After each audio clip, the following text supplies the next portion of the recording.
What? We'll be a bit lurky tonight. Hang on.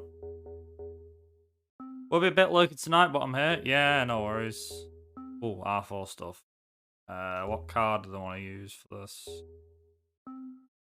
Viper Coupe, I think. Let's get straight into it, I think. How you doing, Duck? And King as well.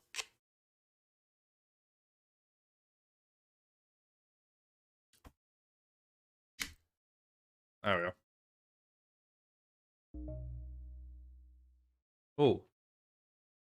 Nice.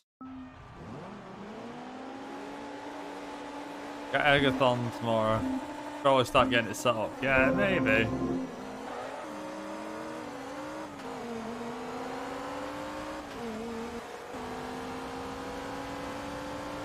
This should be interesting. So this is now R4 stuff.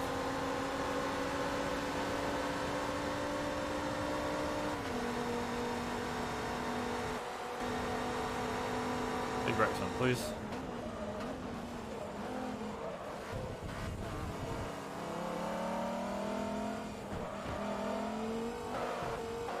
Push him out the way. There we are.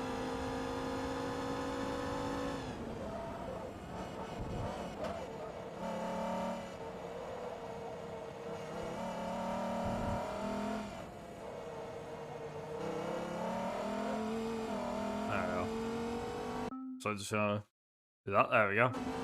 Probably start getting it set up. Yeah, probably. That would be a good idea.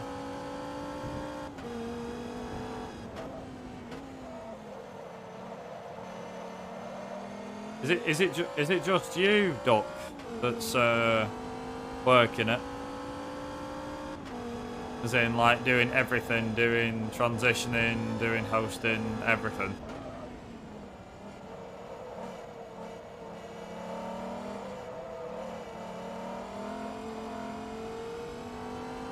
Same as last year. Ah, you never know. You never know. It might take off.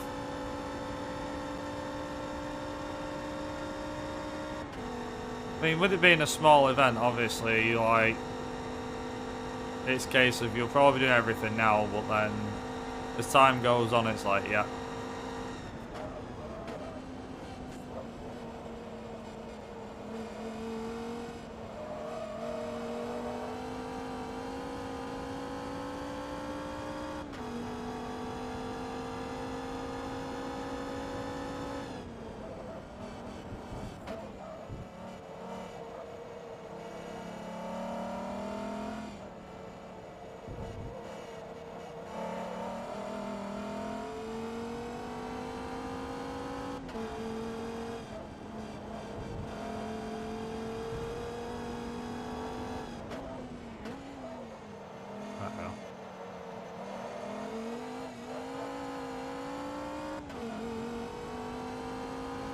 Only 11 hours. I streamed for longer than that recently. I mean, fair enough. Fair dues.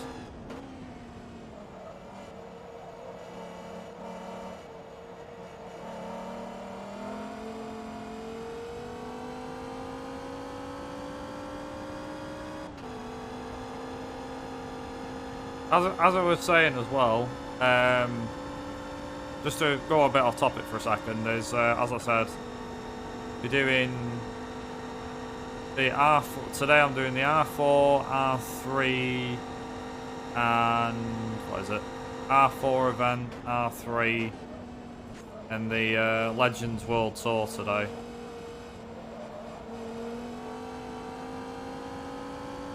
And then the next one will be R2, R1, and then R4 Endurance.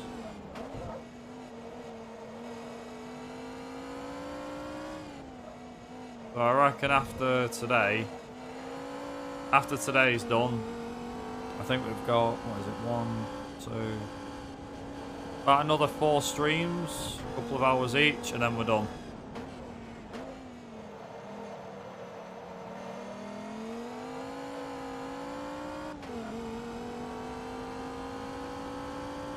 So yeah, I think we've got a fair bit.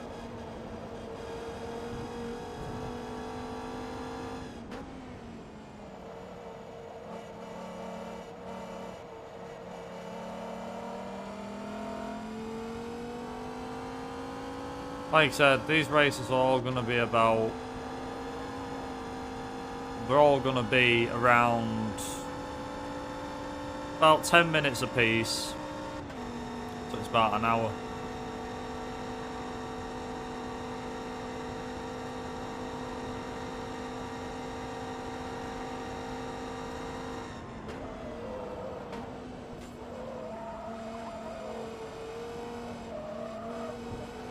I find it interesting. So Paolo Nutini, who wrote Pencil Full of Lead, which is what's playing right now.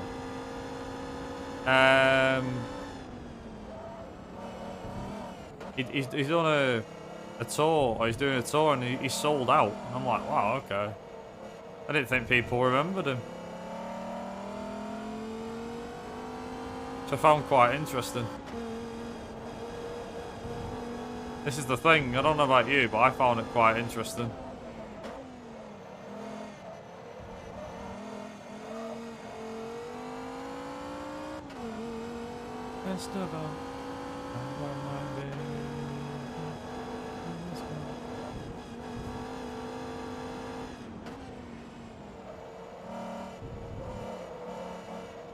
Yeah, you see what I mean, King? Do you see what I mean? You know what I mean, don't you? A lot of people forgot about him. I forgot about him. And it's like, oh, he's on tour, and I'm like, huh? But then his tickets sold out for his tour. I was like, huh, okay.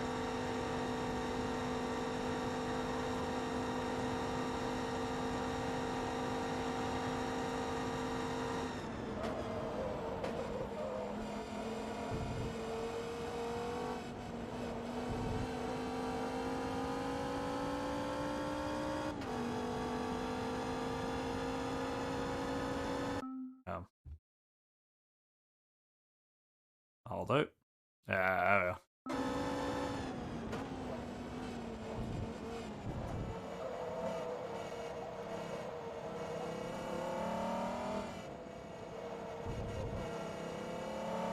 Okay. Karate Guy's working well with this one.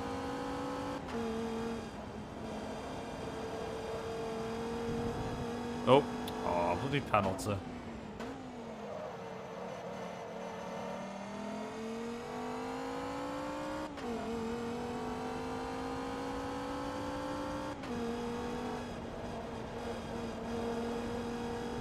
I might be streaming Sunday evening, but that depends. I'm not sure yet.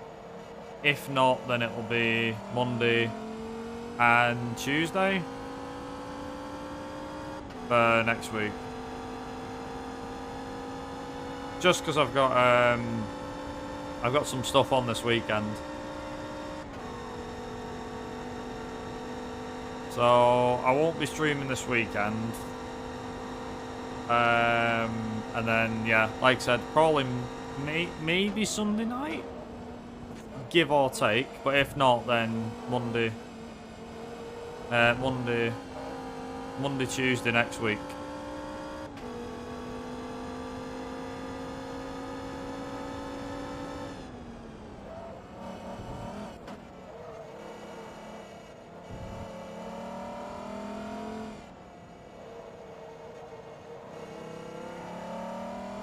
There you go, you see.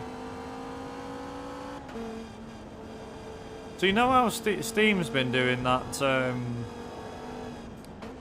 Steam has done something recently, what was it called? It was called like, Open Fest or something, Steam Open Fest.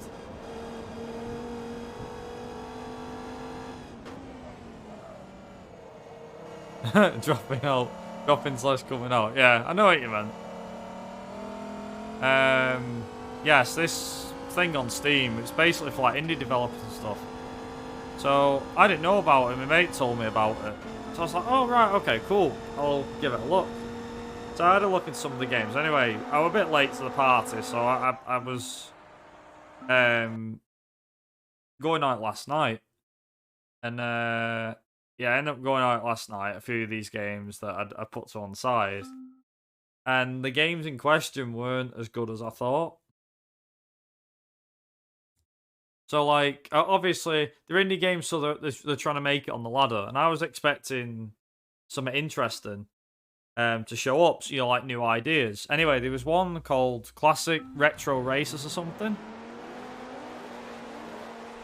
And it looked quite good. It had a lot of the Horizon Chase Turbo Outrun sort of feel. You know, that sort of game.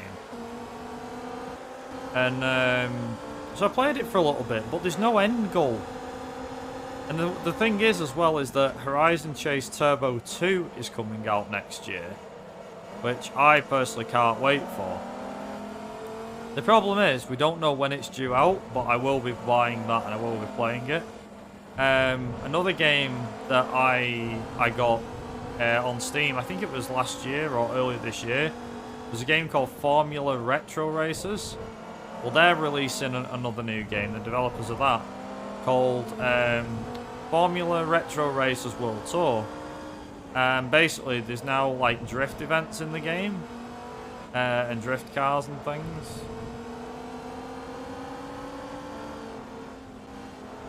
So yeah, I was like, oh, I'll give this a try. So the demo is on Steam. You can play the demo for free.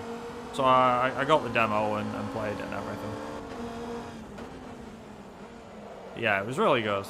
Quite enjoyed it. Yes, I got past it. Yes, come on.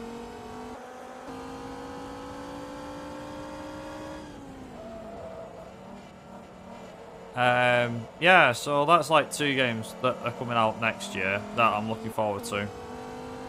But yeah, so as I was saying, so I was playing some of these games from Steam Open Fest or something yesterday, and it was like a taxi one, which reminded me a lot of Crazy Taxi. There's a lot of mechanics, but it was more like, it felt like, do you know the taxi from, I don't know if anyone's seen the film called, a film called The Fifth Element, Bruce Willis and Mila Jovovich. Anyone that's seen that will remember that it's kind of like, it's set in a dystopian, bing bada boom, yeah, that's it. That's set in like a dystopian world, and like the taxis, all the cars are hover cars and stuff, as they often do in films.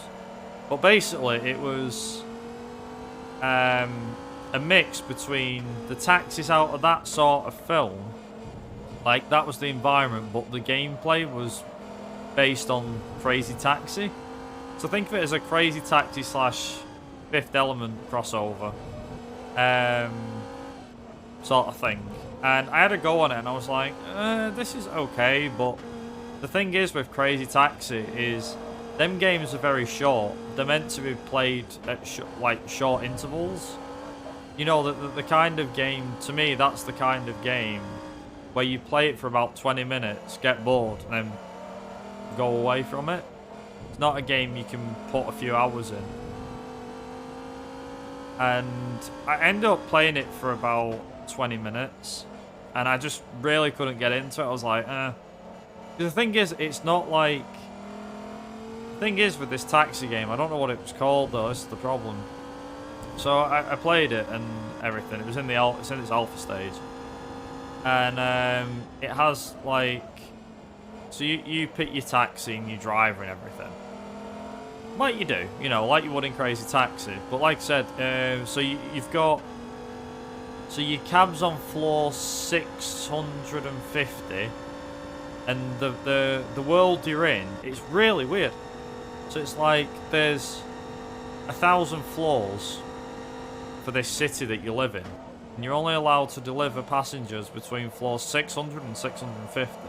So you're often going up and down in terms of height, as well as turning corners. So you can kind of see where I'm going with that one. And yeah, I didn't end up finding it too great. So I tried that. I tried a game that was called... I tried a game called First Racers, which had a Nissan Skyline in it. It was an R34. More specifically, it was the one, pretty much an exact carbon copy, almost, bar like no sponsors on it, of Brian's Nissan Skyline from Too Fast, Too Furious. And it was literally, that was the only car in the game, and you drove a couple of circuits, like there was 3 circuits, and there was another car in the game, which was the Toyota GT86, with all the Japanese writing removed. And I'm obviously guessing it was based off the initial D, Takumi AE86. Again, fair play, you know, you're trying to get around copyright and lawsuits and everything like that. But yeah, the physics didn't handle great. The physics weren't fantastic. So anyway, I had a look into another game. So there's this game that was called... So the game I was on about before, by the way, the one that's like Horizon Chase Turbo, is a game that's called like Classic Retro Racers or something. And the way it works, it has a very unique system. So as I said, there's no end goal. So in my opinion, that's where I'm like, see, that's why I'm not keen on it, because there's no end goal. But the other thing is that it uses a unique formula. So most games have the tracks already done. All the tracks in that game are randomly generated, depending on what you type in for the track. So a track has like a hash key at the start of it. And depending on what you type in, depends on what the game can spawn for you. So it'll spawn races at various lengths, in various track locations, various weathers and times of day. But the thing is, there's only like 5 or 6 different cities. The weather types, there's only a few. And obviously the lengths differed. So you could get the same race, but slightly shorter length or a longer length. I was like, Plus, there was no other car, bar the one you were driving, which was, the way I put it, like a Lamborghini Diablo rip-off sort of thing. But yeah, so unfortunately, it was a cool idea. You know, it was a cool idea. But at the same time, it had flaws. Like, I'm not expecting to play... For context, I just need to point this out. I'm not playing these games expecting them to be, like, meet the standards of AAA games, because I think that there are a lot of games out there that are better than AAA titles, personally. Whether it's racing, action, whatever. Yeah, I was like, there's no end goal. If they had an end goal, then maybe I'd be interested. Anyway, so there's this. The last game that I'm going to mention was the one that actually had me the most intrigued. So there was a game called Rush Rally 3. This may sound familiar if you've got a phone. So this was a game that was coming out on PC. It's in alpha stage, and it's being released on PC, you know, full FPS and everything. So I played it a bit, and it reminded me a lot of the Dirt games, because it had, like, you know, cockpit view, genuinely decent, like, track design and things like that. Reminded me a lot of Dirt 3 more than anything else. However, the handling model of the car felt very sticky. So when I say sticky, I mean like this, where the car slides out. It was, you know, as I was, like, looking around and everything at the game, I was like, oh, there's, like, various cars and there's loads of tracks. I was like, oh, this looks really, really good. So anyway, I was like, wait a minute, why does it keep asking for touch controls and stuff like this? So I typed it in online. Turns out it released on mobile 3 years ago, and I was like, right, that's put me off completely from even wanting to buy it. Or, like, consider moving forward, because, in my opinion, if you've made a mobile game, right? If you've made a mobile game and then you're trying to port it to PC and make more money off it, it doesn't work. People quickly clock onto it, and people hate it more. Because you're trying to pass it off as a full game release when you don't need to. For example, I mean, take GTA, for example. You know, take the anniversary editions. GTA 3, Vice City, San Andreas. The anniversary editions. And then when they released the ones on the Microsoft Store, the updated versions or the remasters, they were just technically the mobile ports that were put on PC. Colin McRae Rally, back in 2013, released on iOS and then released on PC a year later. It was crap. The handling's bad, everything about it's bad. But you can tell it's built for... You can tell it's built for mobile because the graphics are no good. And that's the bit that really lets it down. It's the bit that sucks. I don't like it. I think it's terrible. But it's this business practice of, hey, we released this mobile game and now we're going to release it on PC. And I'm like, stop. If you're going to make a PC game, at least make sure it's original. Don't, you know, make sure it's original. Don't make it so it's a port. You know, like, what I'm basically saying is you can tell when certain games are a mobile port on PC. First thing is like I said, they say, oh yeah, it's, you know, they turn around and they go, oh yeah, it's, there's touchscreen controls. Then the game runs really smooth 24/7 on a PC. Whereas on a mobile device, it struggles. In my opinion, I think at that point you're clutching at straws and you're just trying to make money for the sake of things. If that makes sense. I'm not a fan of that business practice, I'm really not. It was, like I said, had I found out this Rush Rally had not been made for mobile and released on mobile first and foremost, I think I would have actually considered it and bought it. But the fact that it released on mobile first put me off. And I'm glad I looked it up, because I could have spent 20 quid on that game on Steam, or 30 quid, or whatever they sold it for brand new. And then what would have happened would have been, you know, it would have been worse off. Original name. I'm alright, yeah, thanks for asking. We're just talking video games and indie games and stuff. Just saying, like, they've had, Steam's had, what's it called? It's like, it's called Open Fest or something, where all these games that are coming out by indie developers are being released, or, you know, like for the public to play and things like that. And because I'm a racing guy first and foremost, a mate of mine threw some games at me, racing games, and I tried a few, and there was one that was like a Crazy Taxi clone, but it was crossed over with The Fifth Element, as in the film The Fifth Element. It felt like it. There was a game that was called First Racer, which was literally felt like a tech demo. There was one that was called Maximum Velocity, which I barely gave the time of day to because it relies on having more than one person.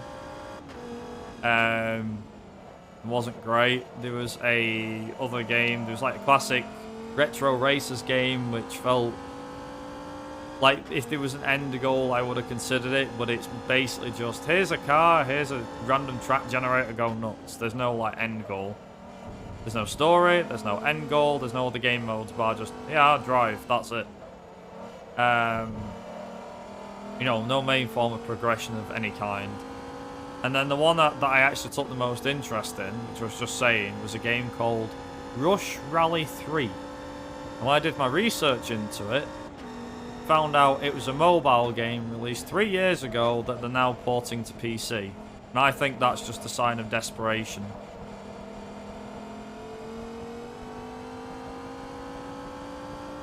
It's just, yeah, it's just, no. And I was just saying, like, I'm glad that I did my research, because the game was fun. I actually enjoyed playing it. But then I kept wondering why it kept asking for touch controls and stuff. Did my research? Yeah, it's a game that released 3 years ago on mobile and now it's on PC. I'm sorry, but if you're doing that, you are like you're only after money. I know, but the thing is, you say that, you're right, original, but at the same time, the game doesn't really, you know, they still kept touchscreen controls in there, and you know, it kept saying touchscreen controls, and I was like, no, I'm on control, and it's like, okay, fine. But, like, you can still do things as if it was a touchscreen.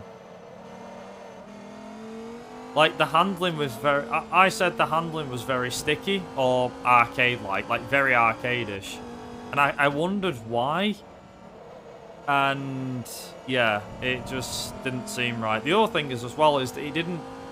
From what I saw of mobile gameplay from 3 years ago, like HD, the best it can get, the only difference between that and me running it at 1080 on PC was, okay, the frame rate is a bit more consistent, but like the handling was still, you could tell it, basically, you could tell the game was built for mobile devices, because when they build racing games for mobile devices, they're never usually that good in terms of handling.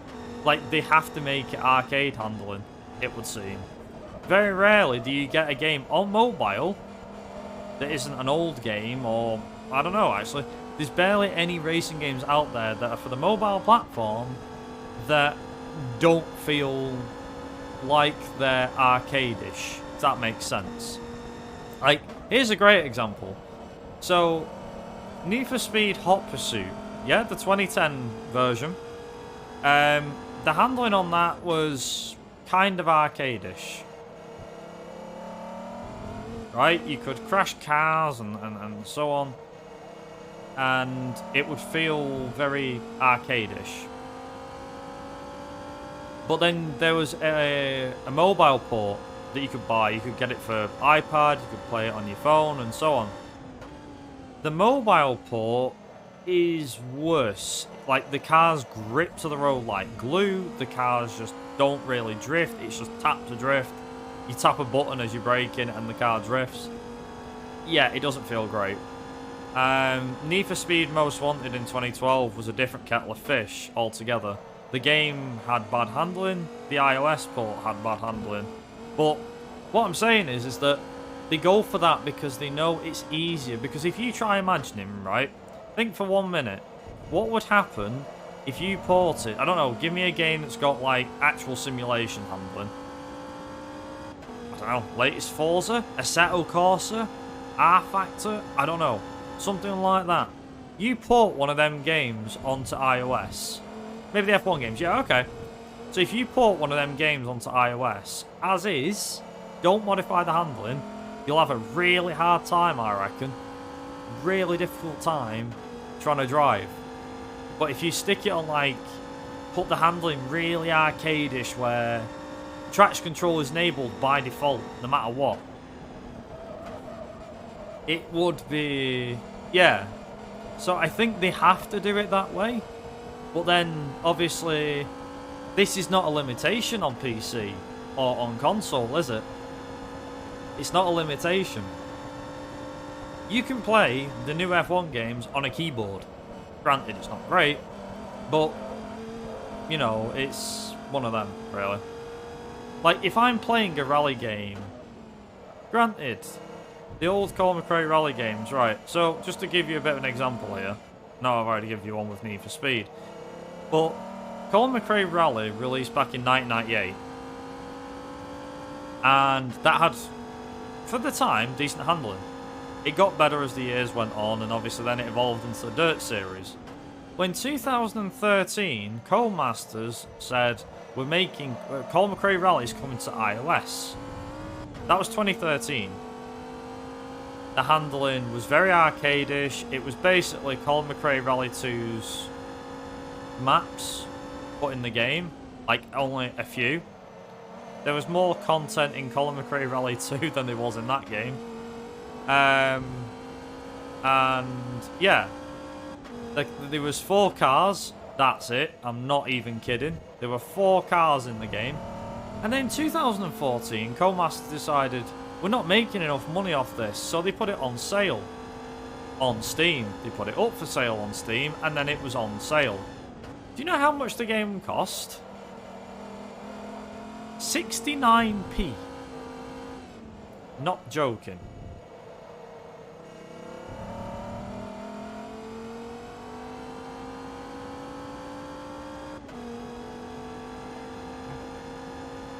Yeah, I'm not kidding. And the handling was awful. It was so bad.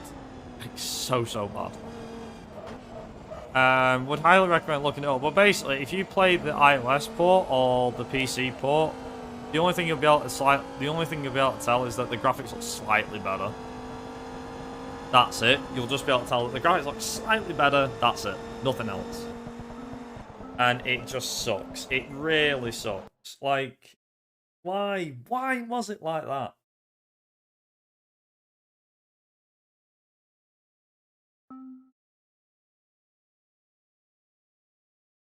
No.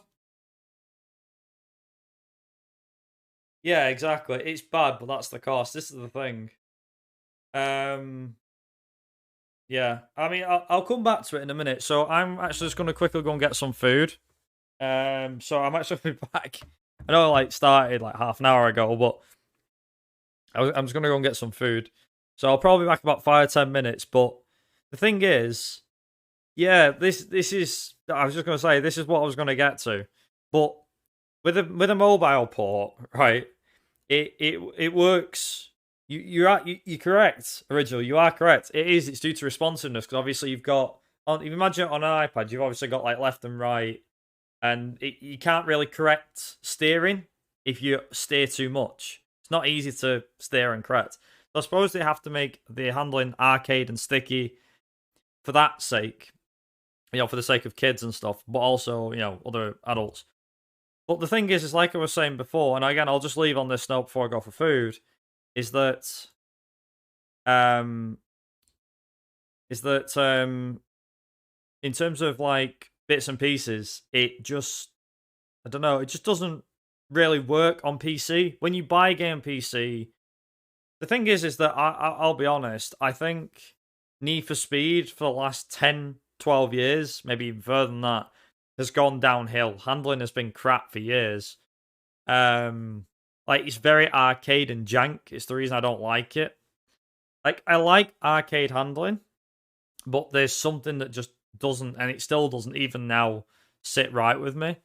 And the problem is that you can immediately tell in the games whether the steering is good or not. It's got to that point now where you can easily identify what's crap and what's good. Like, for example, the new Need for Speed Unbounded, I think it's called. It just released a new trailer for the game.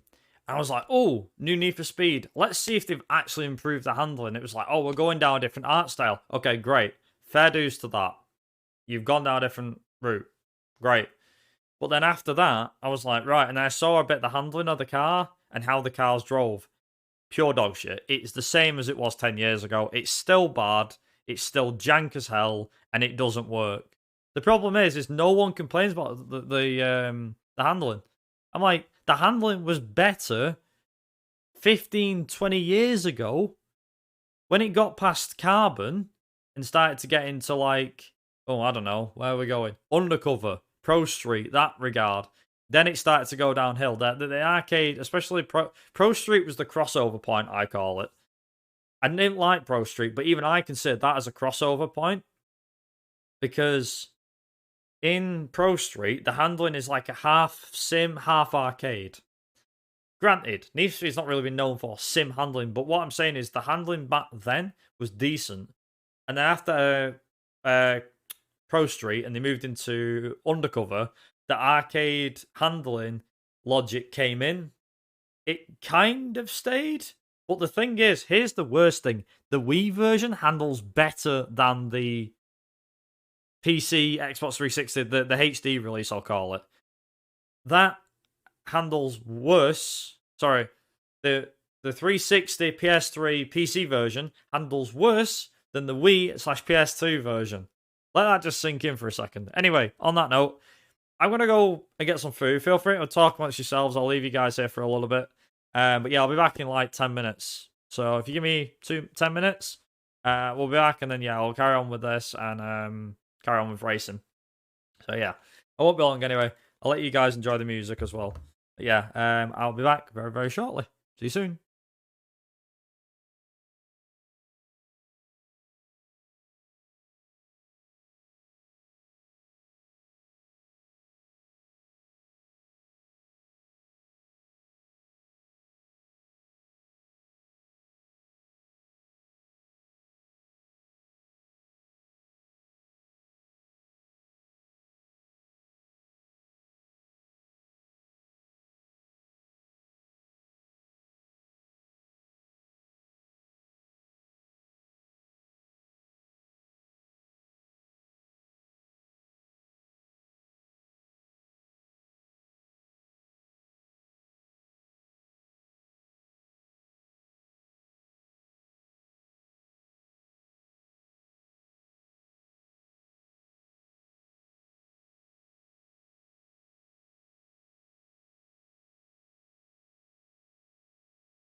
Right, I'll be back. There we go. There we go. Oh. Let's see.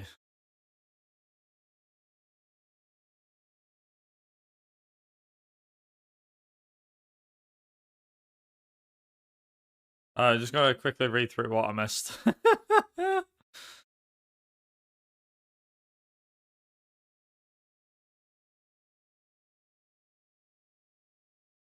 There we are.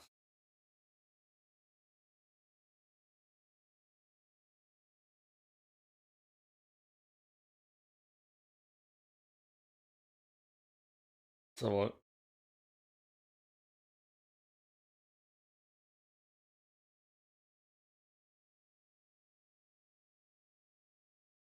There we are.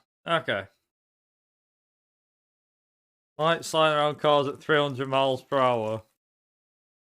Also, is the music okay? Oops.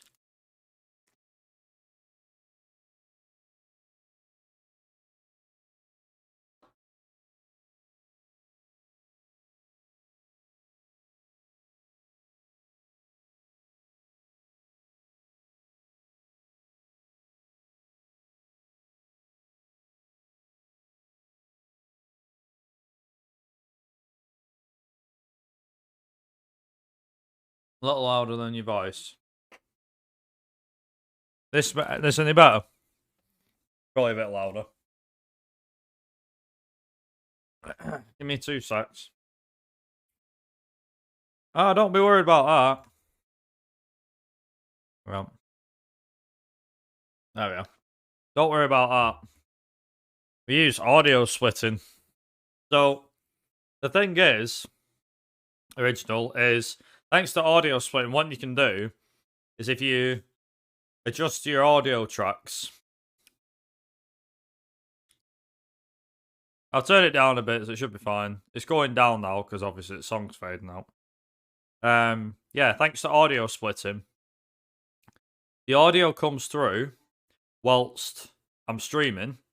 You can hear music now, but if you go back and watch the VOD for this later, the music's not there.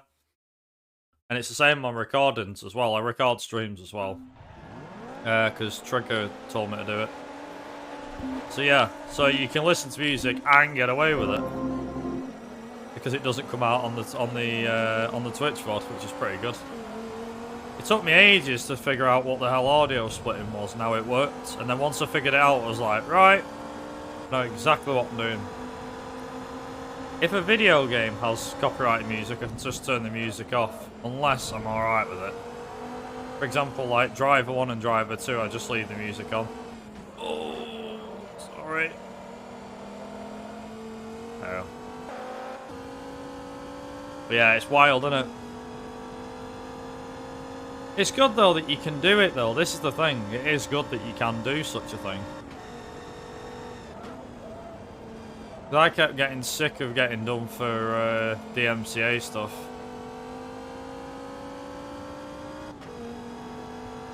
Well, this is it. It's actually not too difficult to do on OBS. I can even out like run you through it, needs be.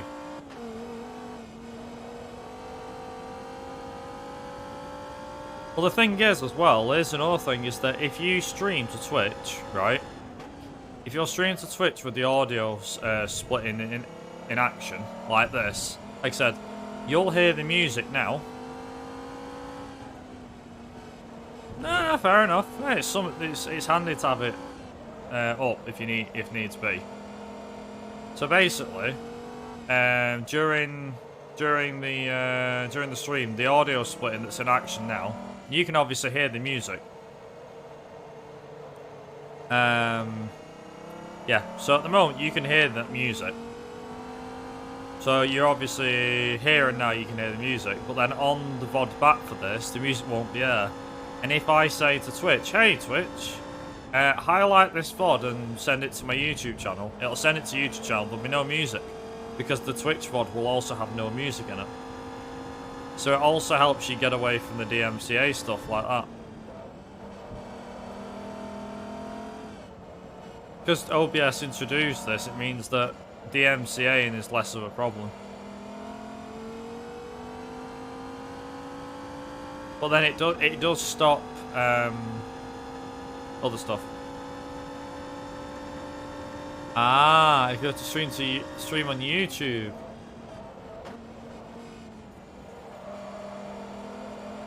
Yeah, streaming for YouTube is a bit more tricky. They don't have an option for splitting audio for streaming yet.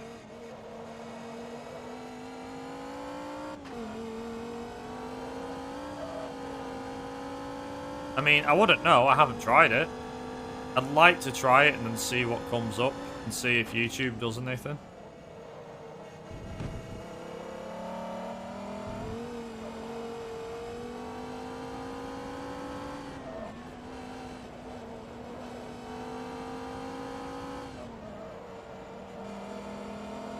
The thing is, I split the video. I split the video.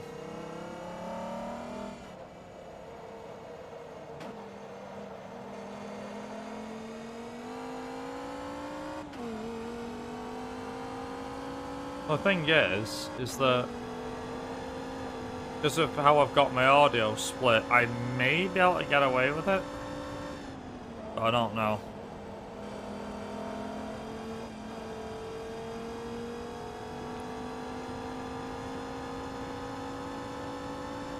I've actually currently got a big problem with YouTube at the moment.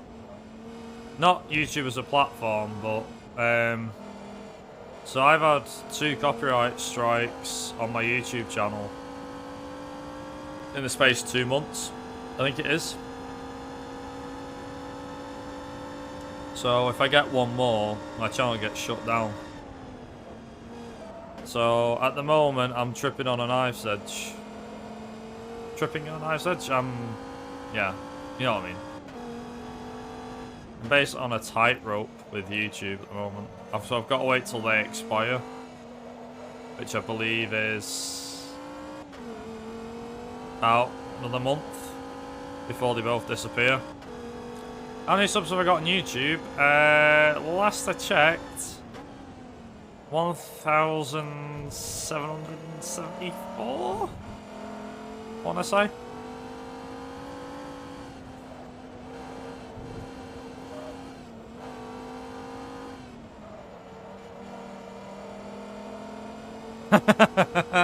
Don't get me wrong, been enjoying the content here, but I don't know how I got here. I mean, was it a case of... I'll tell you what, actually. Do exclamation mark follower age. I think it is. And it should tell you how long you've been following for, if you were following me. So it's... there you go. Oh. Wait a minute. Hold it. I need to fix that. Such a dumbass, Jesus. Give me a minute.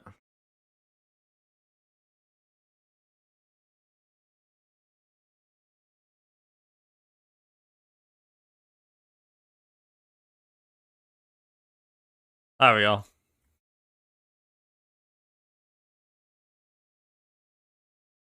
There you go. Try it now. Try it now, original.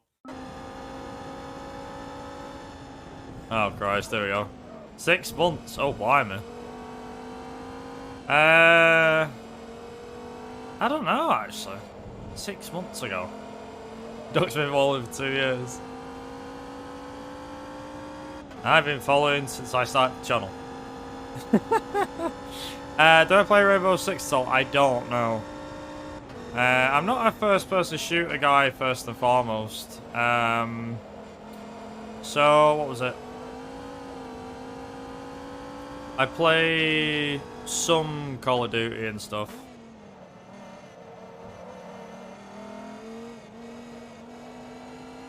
How did I find him?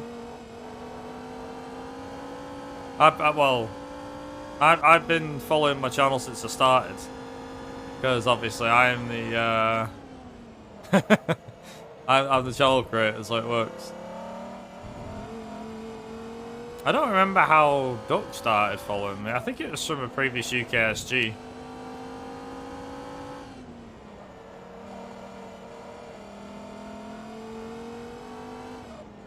I believe so.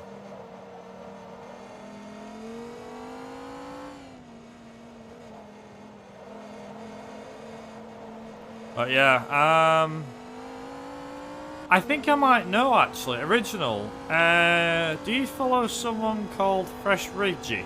Or Fresh Riggy? By the way.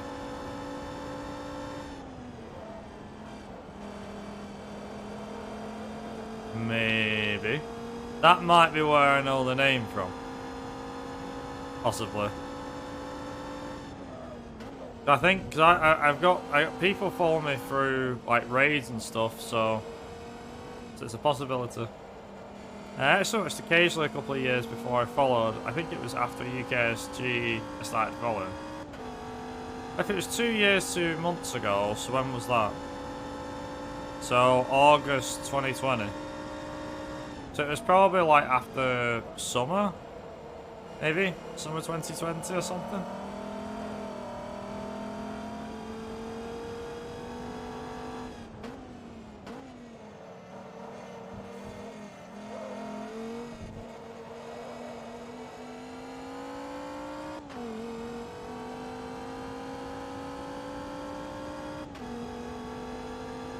Yeah, so summer online? Maybe. I mean, that would have been late July.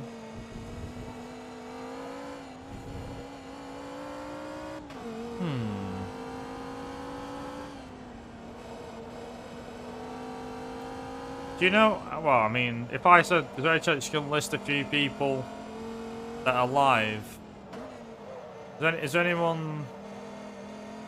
It could be because I've seen a vid one night and thought, this guy sounds good. I mean, maybe. That could have been the case, original. Possibly. Because people you can just stumble across some interesting people here. So, yeah, you never know, do you? Oh, you never know. Possibly. Unless it was through... Actually, I'll tell you what. Original, have you ever seen me do a speed run before? Because this might narrow it down a bit.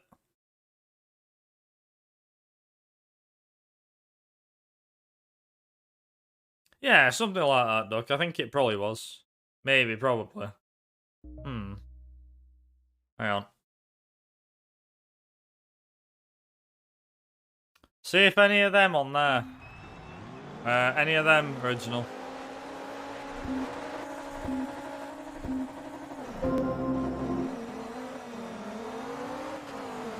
Just have a look on that list, see if there's anything there. Because there might be something that was there that you followed me through. Possibly. Not saying it was, but... could have been.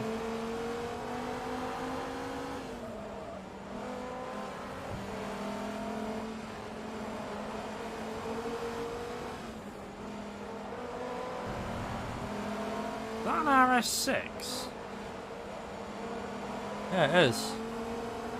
Oh, wow.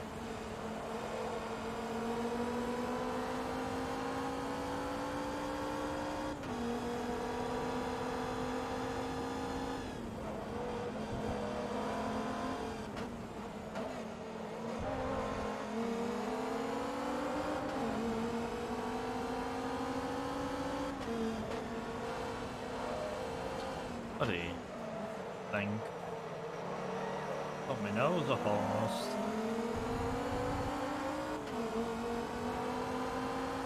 Come on. Come on, guy. Come on. What, I was going to say, what was the... God. What was the R4 endurance again?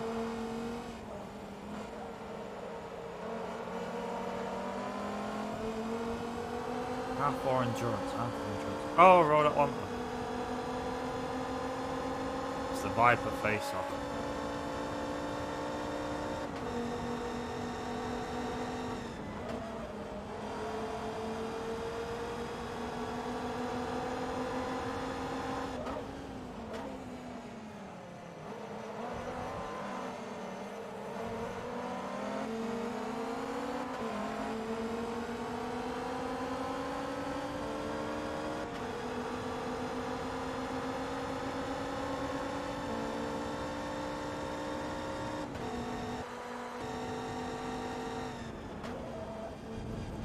Um,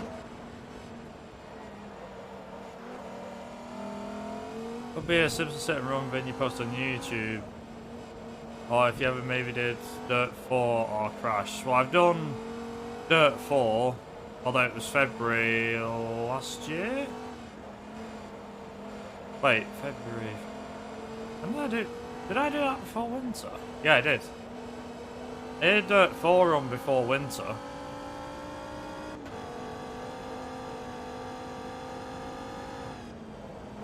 Most likely Burnout Paradise. I haven't run that game for over a year though, I don't think. So, I mean, unless it, like you said, it was probably just through previous VOD. I always find it interesting though to see like how people ended up following me, because I think it provides a nice background story. So, oh yeah, so I was watching this guy one day and then he passed me over to this other guy and then that's how I started following him. Or this guy was just talking his mind and I thought it was funny and, you know, that sort of stuff. I just find it interesting, personally. It's like one of the oldest people I can remember following on Twitch for quite a while was Adam AK, who runs Grand Theft Auto, like GTA 3, Vice City, mainly. Less so San Andreas, but mainly them ones. And it was when I was first getting into speedruns and seeing what they were all about. So I ended up watching him a couple of times. And I think he's the guy that I followed for the longest. Might have been the speedrun vid and he just shut up for like 10 minutes. Maybe. Or 10 milliseconds. Maybe. Maybe it did.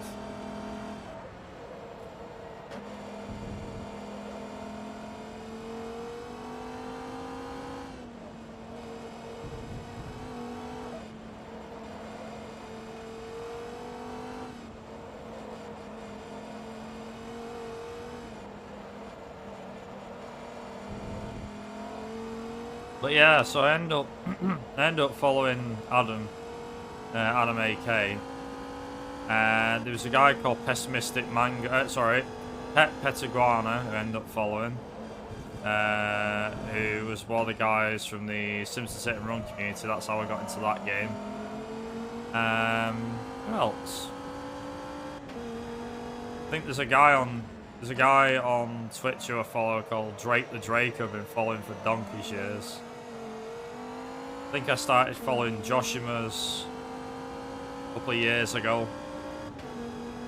I didn't follow him for a while. I knew he ran GTA, but I didn't really follow him. And after a bit, I just started following on Twitch.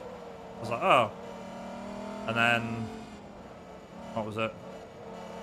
Yeah, I ended up finding this guy called Kuru, or Kuru HS. Who was always playing Need for Speed Most Wanted, and I love that game, so I just went, I'll watch this guy. I'll be honest, I don't really watch him much anymore. Every now and again I do. But yeah, no, I've not really watched him for quite a while. I'll have a quick peek to see what he's doing, you know. Well, that's it.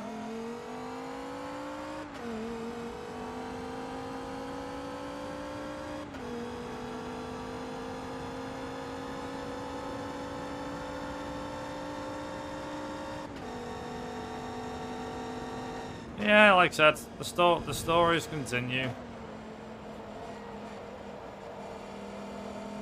This is on the medium difficulty. Imagine what it was like on the hard difficulty. Jesus Christ.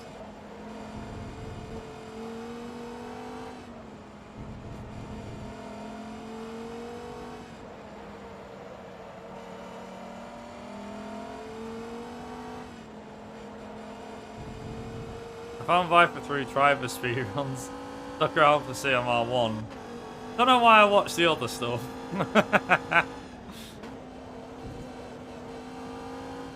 Good point, Doc. Good point. Either you're at a loose end or something else. Maybe.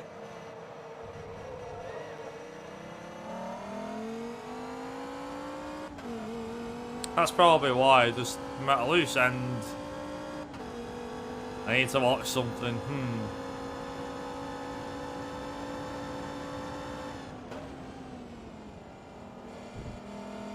Yeah, that's something, Duck. Have you done much streaming since you've been moving? I presume not, because obviously you spent time packing and stuff.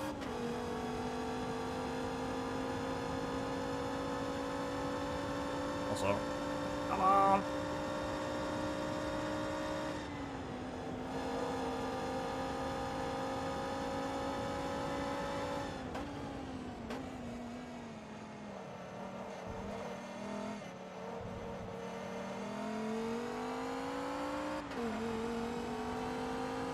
Did keep my usual stream schedule. Just a bit short this week. Ah, fair enough.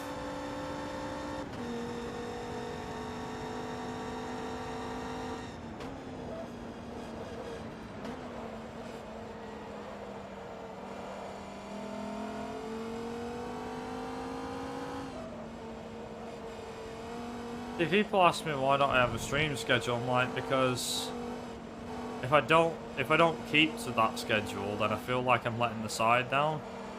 Personally, if I said, yeah, I stream every Monday, Wednesday, and Friday, and then I don't, I feel like I let the side down. Hence the reason why I say, right, this is probably when I'm going to be streaming this week, and I stream. If you don't have a, I mean, it's nice to have a schedule because then people are like, oh, I'm missing it on that day, or I won't be able to make it. But then it's also a nice surprise if I'm like, well, I usually stream this day, and then it's like weekends, yeah, I'm streaming. Speaking of stuff like that, streaming and things, I think I'm in a marathon that's coming up soon. Random extra stream. Ooh. I always think of, if I stream at a weekend, something's wrong. Or there's a really long speed run that I've got to do, or I really need to get practicing like ASAP.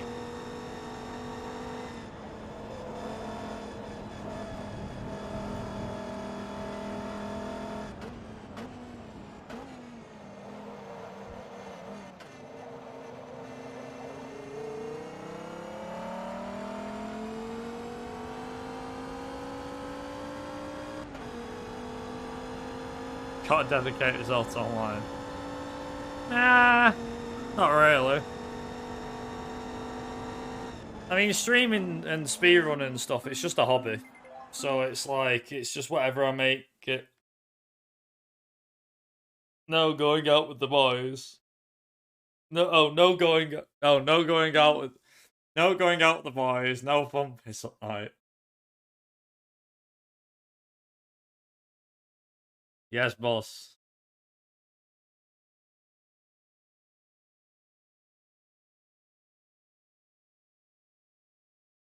Well, I've got a few that I want to do, but the problem is that if I dedicate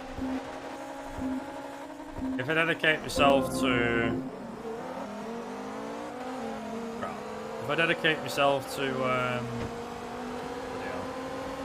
that guy got in the way, that's why. Oh wow, ooh, yeah, the RS6 really is going long, yeah. Ah, push him wide, yes.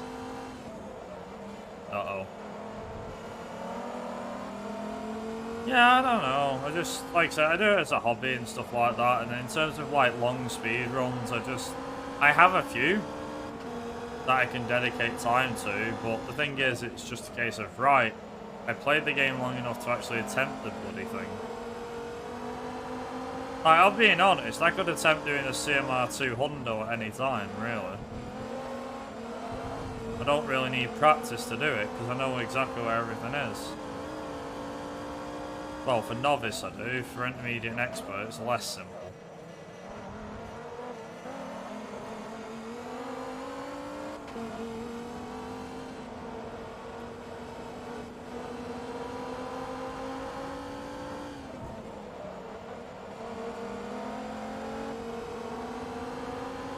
No. This is on a controller. I'm literally playing this on a controller. No, no. No, there was. I can't remember if it was. I know it wasn't you. Someone else came in saying the same thing. You went, "Are you playing this on a wheel?" And I was like, "No, I'm on a controller." And they're like, "Oh, okay." I was like, "Why? Does it look like I'm playing on a wheel?" Like, yeah, it does. I've always been more comfortable with this camera view. I used to be more comfortable with the bonnet cam, but I'm not.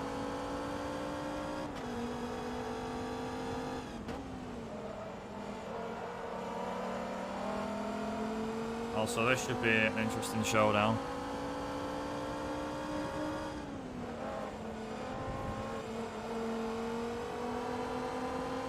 Oh, what, the camera at the back of the car? Like that?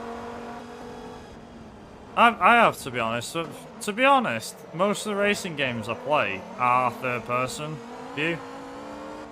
But like for Forza or Dirt 3 in particular, I always play on bonnet cam or bumper cam, I think this is called.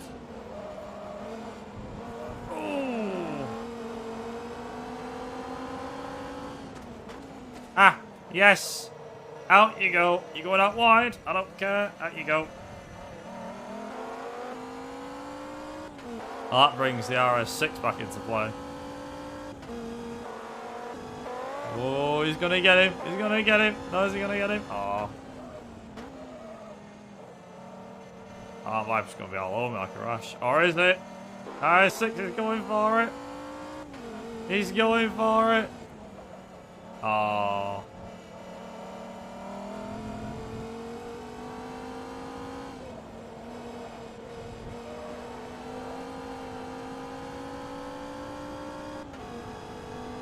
It's not just that, I think it's because, for me, it's more a case of feeling like you know where the car's going. Visual range is definitely one of them. But yeah, like the camera and everything, I don't know. I generally don't know why I do use the camera views that I use.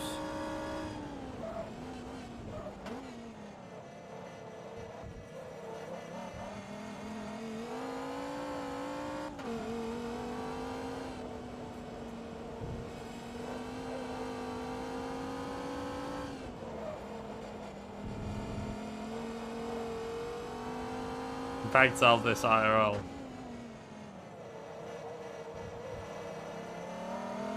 So I'll show you what camera I used to drive. So I always used to drive in that one.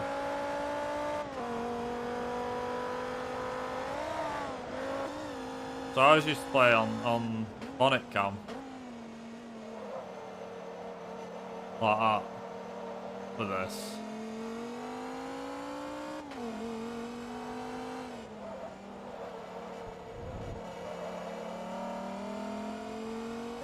But then I like this as well because there's, yeah, it just feels right. Like I know what you mean because, like for example, I think it was in most race games, the cockpit, the driver is facing off to the left or the right or wherever. It makes sense because they're trying to keep it as realistic as possible because you don't drive in the middle of the car. The camera is just put in the middle of the car to make it as easy as possible. But I don't know. At the same time, it is off-putting because you have to think from a different perspective when you're driving the car. Like, right, okay, so if I drift into this car from this side, the car's more on the inside than it should be.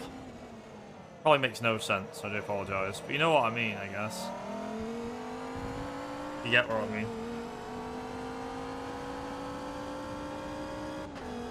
Always get one of them cars that's always one person wide. I mean, yeah, sure, yes.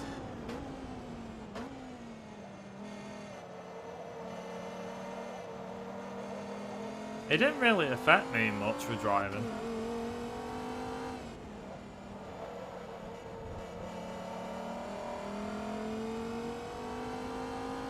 I mean, technically, I need a helping hand me because of the corners only.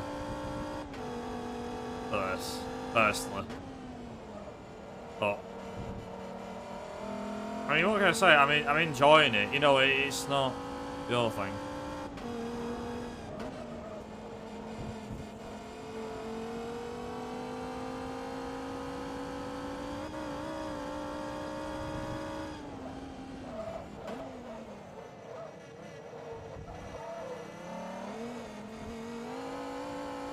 Yeah.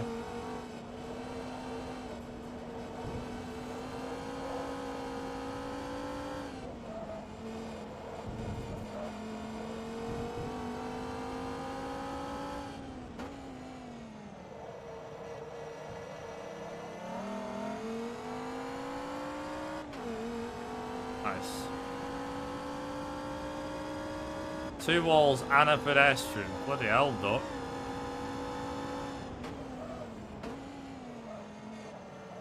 Remind me never to sit with you next time you go and get chicken nuggets.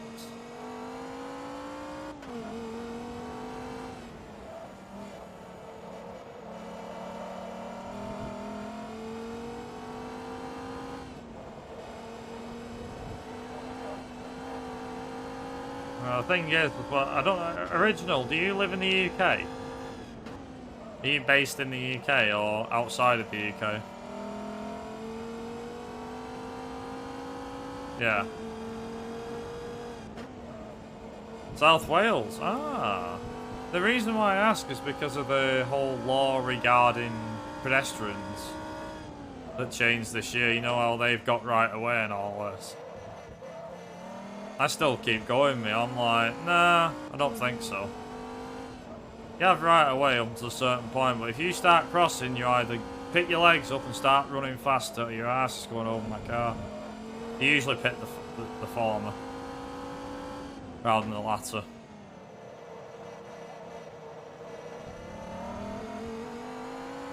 It's like, you've got 3 options. If you start walking, you better hurry up and make sure you cross the road. If you don't, then I'm gonna probably hit you. Either that, or stand on the side of the road and wait. If it's a blind corner, then it is literally leg it across the road. That's what I do. Because I don't know what's coming, so I just leg it.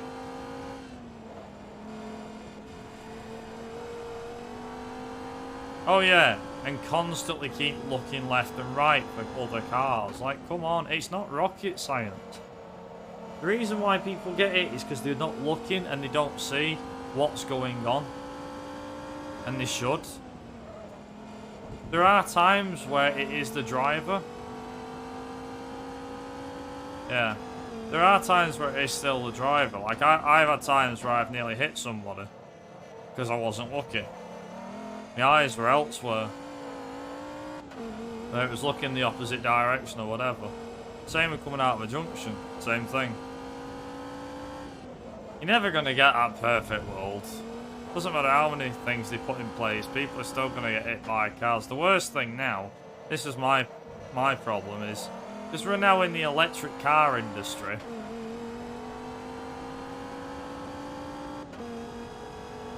You know, it's to do with the electric, everything's electric. How the hell do you hear someone that's silent? Unless your silence good. Unless your hearing's that good. Now they've got, there's apparently a law now that was in place because the electric car industry, which was to do with having electric cars, having them to a certain extent. Oh, yes. Hell yes. Let's go. 3 trophy. That's convenient. Oh.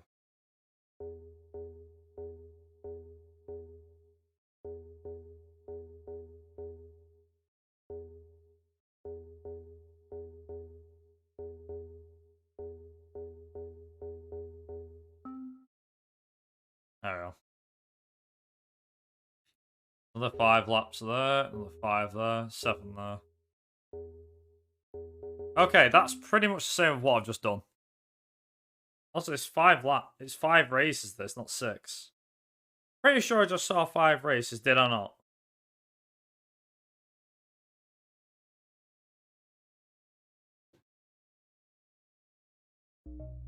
Yeah.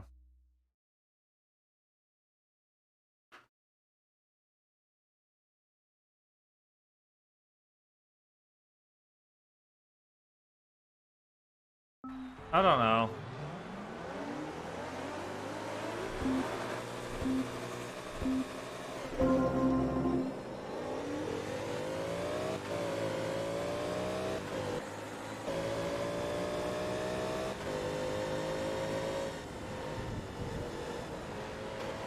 I don't know.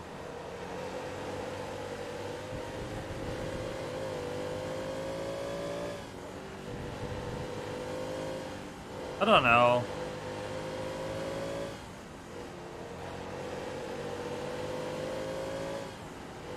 Like when you turn into a street now, you have to wait until the pedestrian has crossed the road. But if they hesitate or they're not looking, I'm like, yeah, I'm gonna turn, I'm sorry. But then if your ass is stuck out, right, if your ass is stuck out on this really busy road all of a sudden, it's like, no, shouldn't be allowed.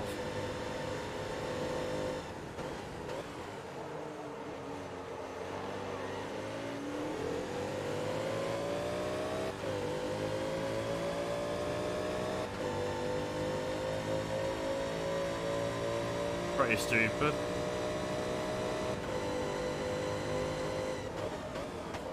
Oh. I was like, I hope my brakes are good enough.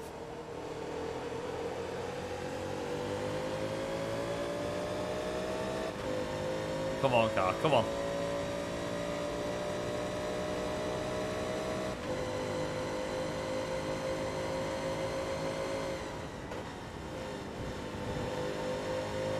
There we go.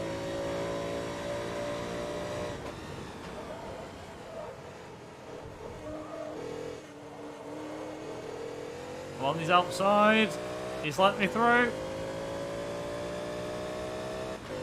Yes. We got him.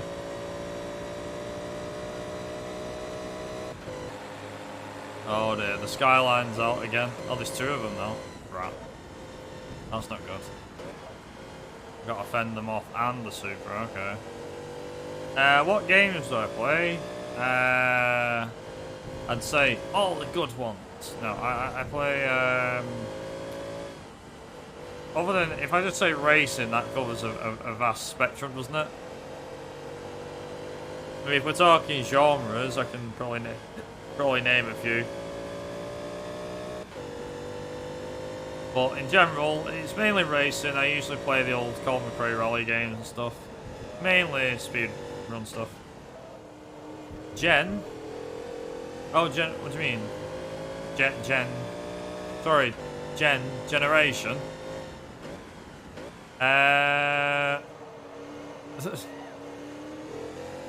No.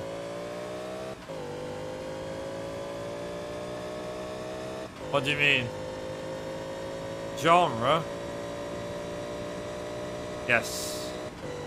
Right, so I said racing before. A little bit of action adventure. First person shooters. What else? Mainly mobsters, I guess. Mobster stuff. Genetic mutations, got it. They've done a little drinking. Uh-oh. I'll take it easy on the drink. Again, not very often. I'll just say this. Take it with a pinch of salt. Just the obvious ones. For FPSs. Just, yeah, Call of Duty, Battlefield. But,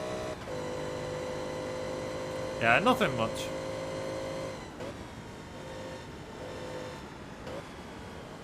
I don't play stuff like Overwatch or Destiny or Halo. Not really my thing.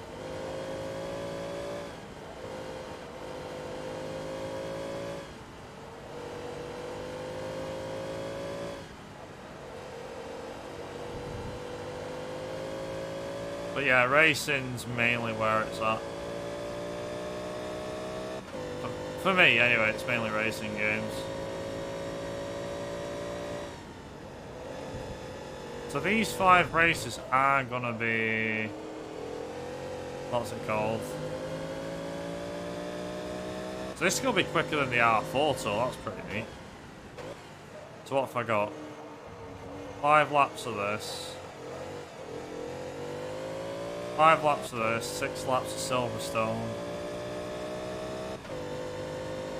6 laps of Road Atlanta, I think it says. And other stuff as well. There was another one, wasn't there? What was the other one? Not Magellan, was it?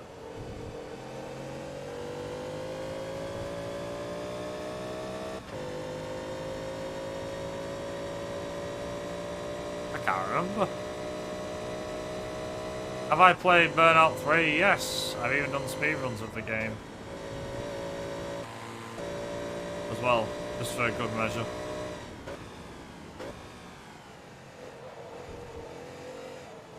One of my favourites. I say one off because I don't have an all-time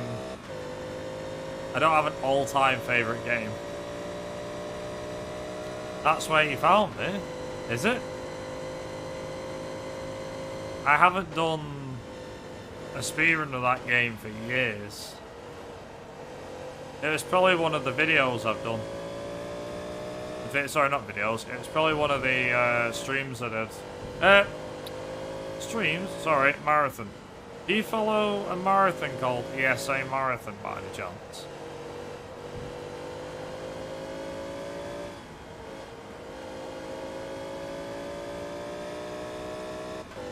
Not sure? Wow.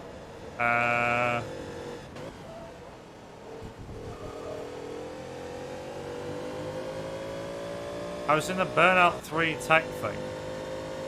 Now I'm intrigued as to where you found what the Burnout 3 tech thing is. Was I in a video and I didn't even know?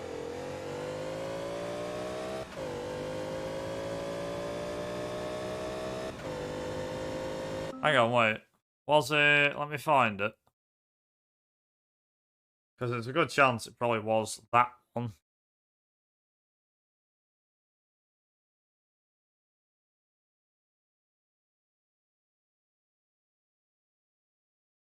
This one. That one.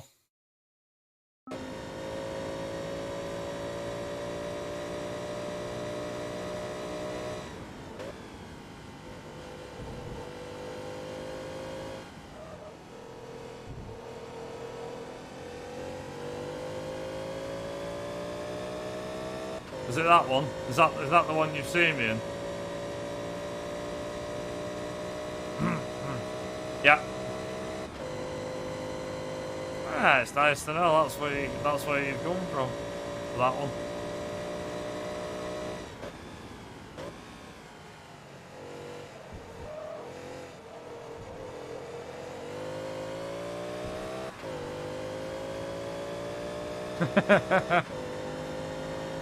Yeah, I think a few people have found me through that. Which I find as a blessing, and also I'm like, oh, okay.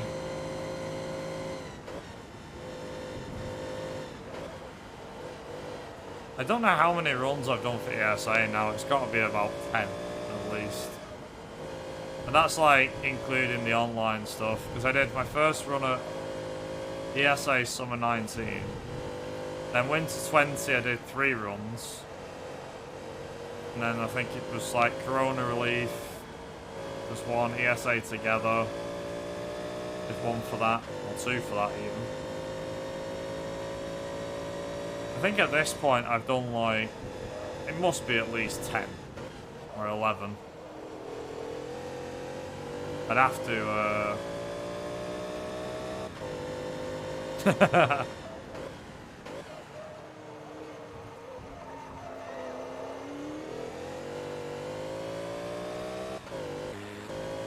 hella confused. Oh, I suppose we've cleared that up. At least we've cleared that one up, eh?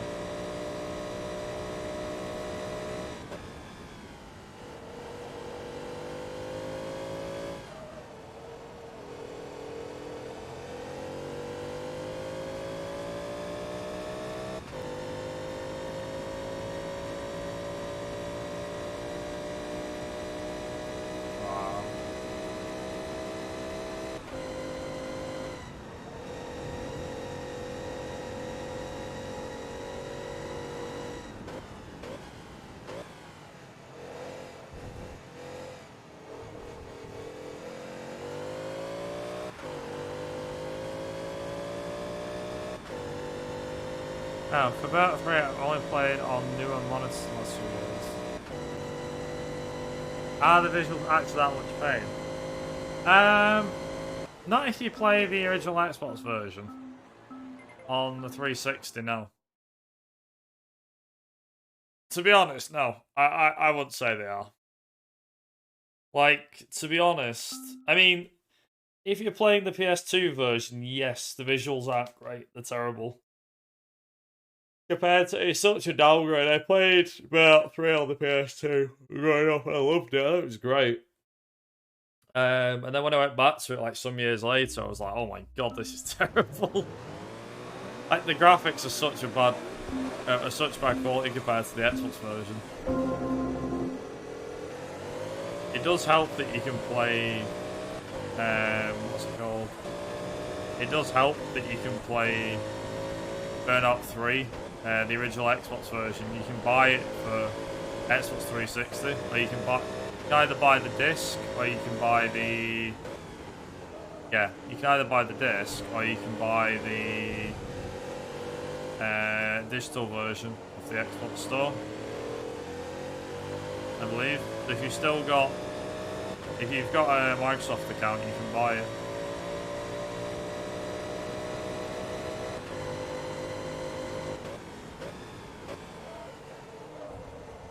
Damn, actually worked.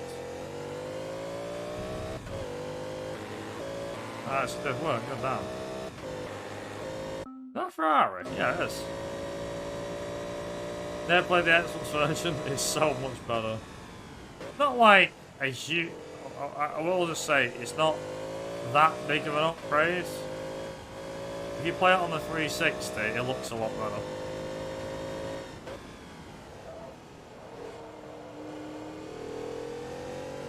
One thing that always annoyed me about that run I did for ESA is they cropped the game. And I was like, why?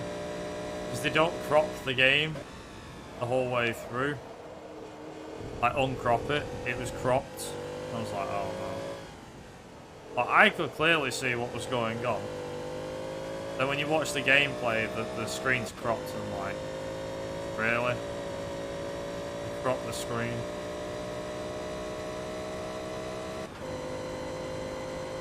And the thing is, it's not something they can re-edit either, because it was live, so it won't make a difference, but yeah. Oh well.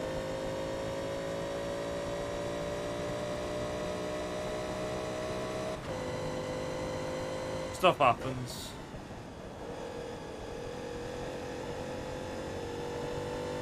Re-editing's not too bad, but it depends on what you're asking. If it's something that was done live, and it's not as easy as like cropping the image, you know, it's like they can't uncrop. You can crop the image that you've got. If you have to crop the game, you can do an edit where you've cropped the game. But then if you've got a different one, then obviously if it's the other way around where the game's already cropped and you want it uncropped, yeah, you can't edit that. Make it look any better.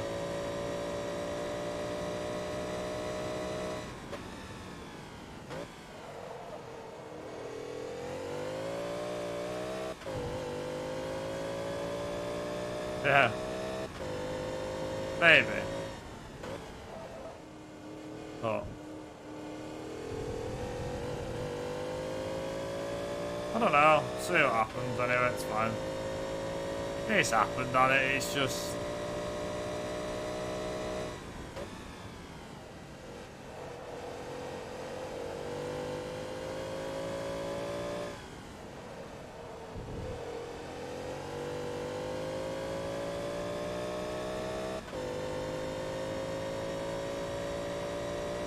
So this is gonna be close, I think.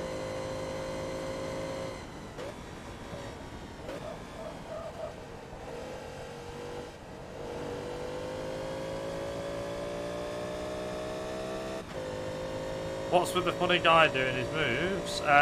So Duck might be able to explain that, because I can never explain it.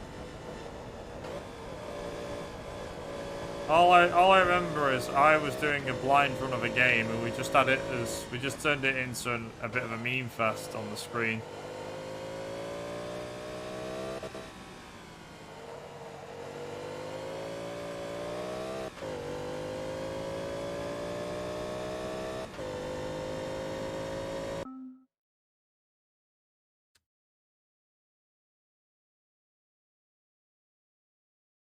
That'll do, I guess.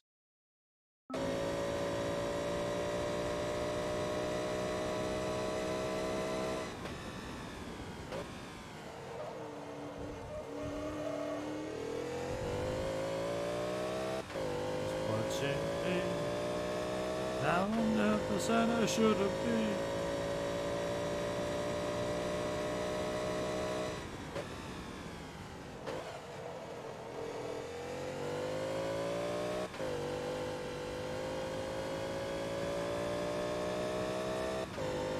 People look.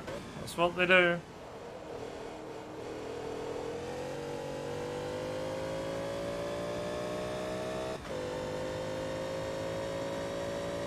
It's what we call Lurkers Original. Believe it or not,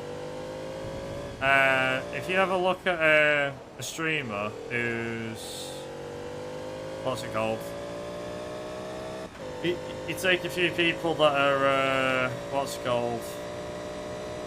You take a few people that are, I don't know, like 100 and, have like 100 and something viewers, and you see how many people chat, it's about 10. It's quite funny, actually.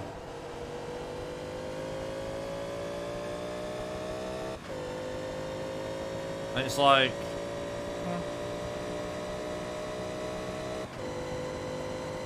No, like theirs could be, they could have 120 odd viewers and there could only be like 10 people chatting. I think I've had, sometimes chat's lively, other times it's not. It depends. I think chat's more like, don't get me wrong here, Duck, and I'm not like trying to put you in the crap for nothing. Also, hey Blitz, and I think chat's more active for me because of when I do CMR2. CMR1 as well, but it's usually more active when I do CMR speedruns. Or Colin McRae Rally, to give it its full title. If I run one of those games, or Driver even, that's usually what happens. Yeah, to give it its full title. There you go. That's also given its thing. How could you say such words? Well, that's what CMR stands for.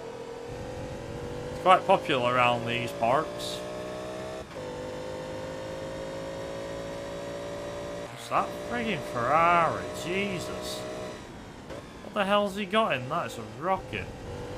There's more about that car than it does about the Ferrari F1 team. Bloody hell. That's a rocket and it's reliable. I think I should be scared. Usually lucky to have two people talk at the same time on my streams. It just depends on the day and when I'm streaming. It's just time zones as well. Because I have people follow me from like the States and Canada and Poland and Australia and stuff. So it does depend on the time zones. I'd say most of my audience is from the UK or Central Europe, mainland Europe.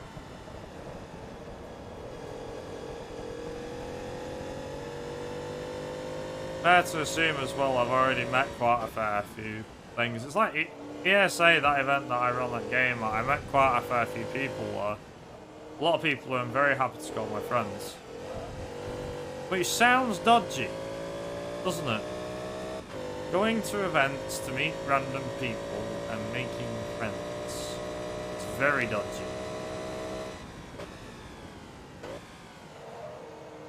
You know the whole thing of, I don't know about you, Original, but my mum was always like, stranger danger when I was growing up. You know, never, if someone offers you anything, don't take it. You know what I mean? Don't don't talk to strangers. Don't, you know, that sort of thing. And yet, I'll go to ESA, which is a bunch of strangers, although, yeah, all random people, most of whom I've never met before, I don't know, and I'll come away having known like 100 people. Or 50 people. You know, I'll be there talking to people who I've never met before. Sorry, I never met you before, what's your name? And we'll start talking, and that'll be that.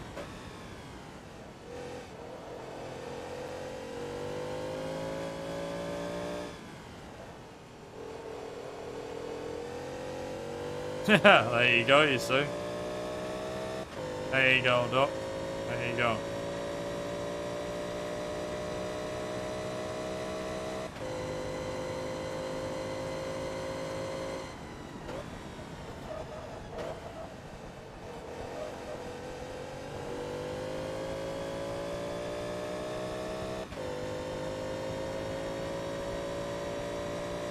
They get sub 10. Please tell that was sub 10.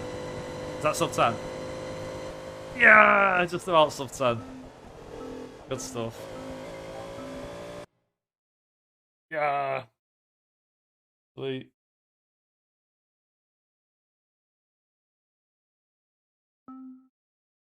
Sunset Peninsula, that's it.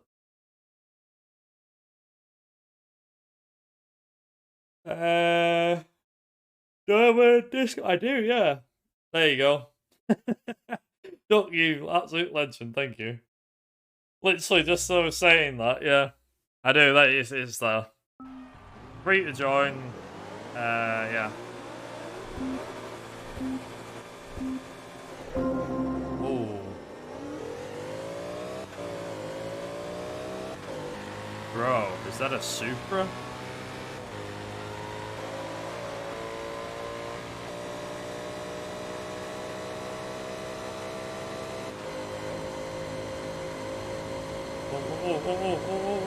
Oh. How good are you on your...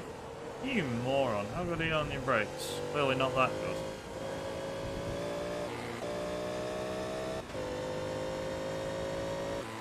I mean, you did damage my front bumper. I'll be feeling that as the race goes on.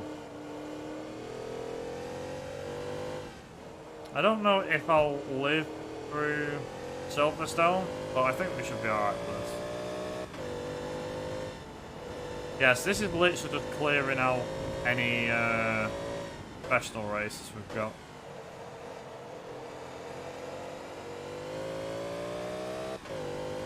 Actually, I say that,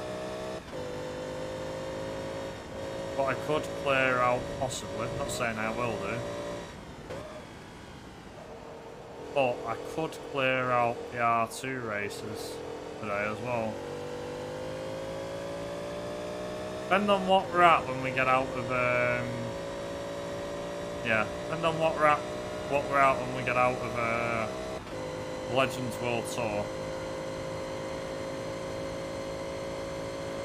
We might be able to get another tour in, possibly.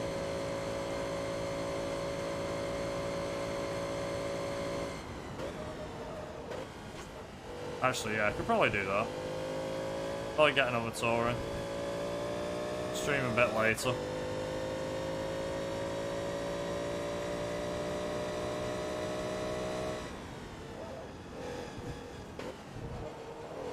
I reckon we can do that, yeah. We get... Oh, God. Yeah, so get... what's it called?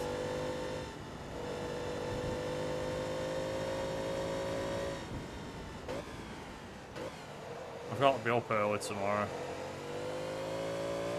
Not that early, though.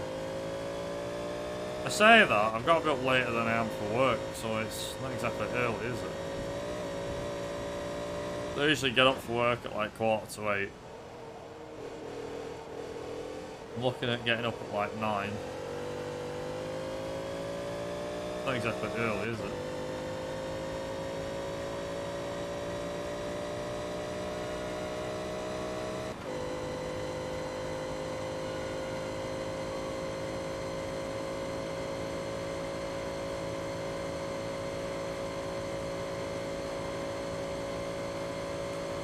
Well, I mean, yeah. I mean, I always look at like, I always look at other, like some of my other mates that do streaming, and they've got like a more active chat. But then again, a lot of people in here, as I was saying, that it's quiet. But I don't mind that. I mean, if people are watching and they're interested, it's fine. I always used to have, I have to admit, it was a conscience that it used to really annoy me. Like, it's like, oh, I've got 15 people watching, why is no one saying a word? But now it don't really bother me. Probably because of the fact that I enjoy it more. I'm more chill with streaming. I mean, speedrunning can be friggin' serious and can be a bit try hard, you know, sort of thing. But, yeah. It is what it is. Works out in the end. It works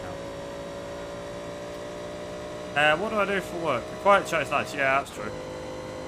What do I do for work? So I make fire suppression systems.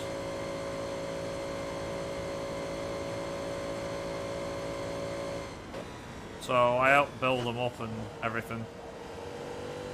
So basically, the units that we build up are what you put in a server cabinet. And if a fire breaks out, they're there to help suppress the fire. So, yeah. Pretty much what I do. It's a job that, for the most part, changes quite a fair bit. Day to day can change, depending on what I'm asked to do. But I'm mainly on the production side of things.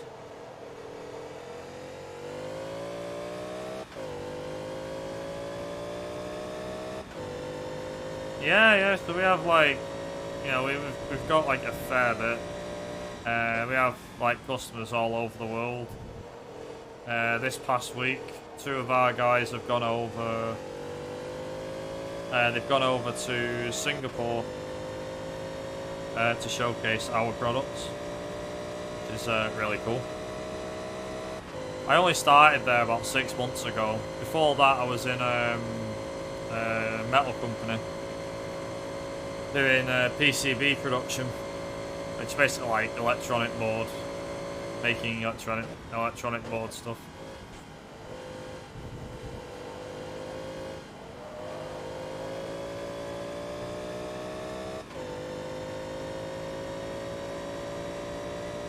So yeah, I mainly just help put them together. As well as that, I also help them go and pick some stuff up as well. So like, for example, like maybe 2 or 3 times a month. Hey Chris. About 2 or 3 times a month, they often send me out to like Huddersfield, I think it is, or to Oldham. Yeah, just to go and pick some stuff up, really, that's it. Not too bad, you know, picking stuff up. It's literally just go there, pick that up, bring it back. Easy. So nothing too bad. We're mainly based outside of Manchester, so it's pretty good. How's it going? Yeah, not too bad. How's it going with you? How are you? Truck Memento. Yeah, I go out like maybe once or twice a month in the works van and go and pick some stuff up. Although I think my Forza skills carried over to IRL driving.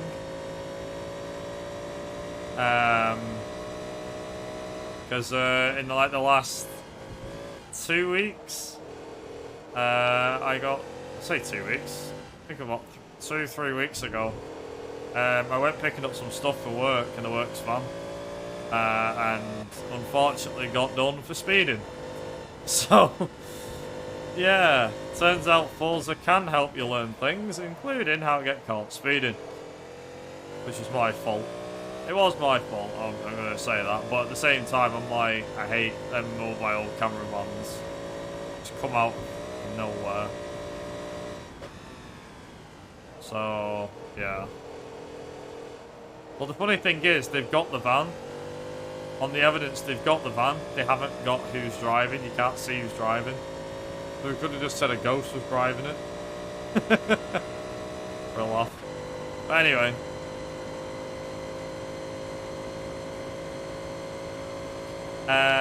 Very glad it's the weekend is how it's going. Work's not been fun. I'm sorry to hear that, Chris. But I look forward to hopefully seeing you soon. Wink, wink, nudge, nudge. Speed awareness course last week. Oh Christ. Yeah, don't remind me of that crap. Well, this is it. So the van who we rent, the company who we rented the van off, got sent the letter, and they said it's not us, it's this company. And then they've had to say, right, who is it that's driving? So I've had to put my name down. We sent it off to the police. I did a speed awareness course 3 years ago. Coincidentally, a speeding ticket. Speeding incident I got. And apparently this time round, it's no easy feat. It's probably going to be points. But I'm like, no, because the speed awareness thing is 2 years. After 2 years, you're then eligible to do it again. So there's a good chance I'll be doing... There's going to be a good chance that I'll be doing a speed awareness course again.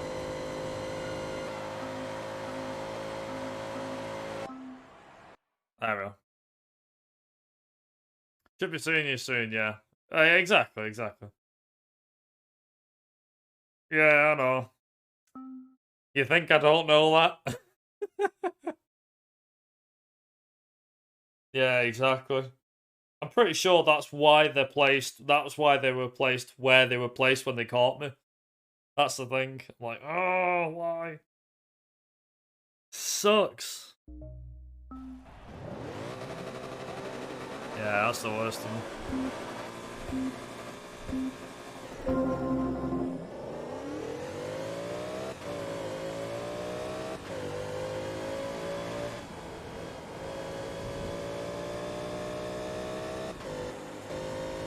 Yeah, like the one I got caught. The way I got caught was, so I was coming out of a village. Basically, so I was at the bottom of a hill.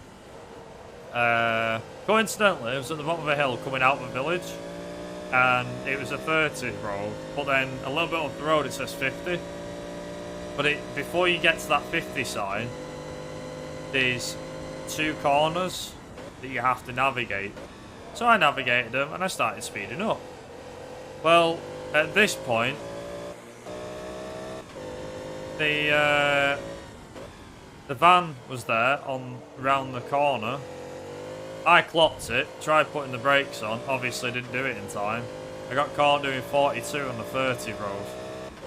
And basically all I said was, look, I was speeding up to do the 50, because I knew the 50 wasn't too far away, but they caught me doing it. I was like, right, so, yeah, yeah. I mean, there's nothing I can do. I can't argue my case because I already sent the thing off saying, yes, it was me driving. The weird thing is, when you're working on behalf of the company, and you say, yeah, you're driving, it doesn't ask for a driver license number. It's really weird.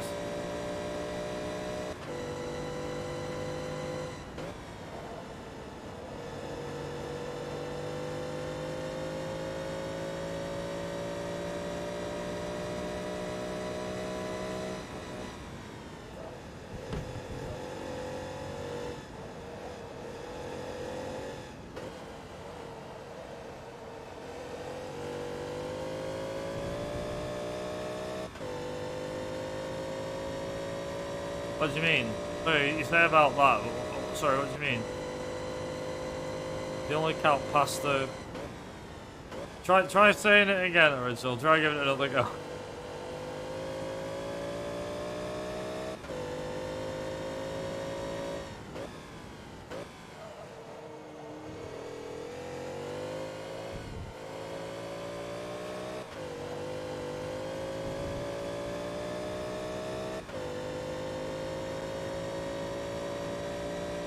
Yeah.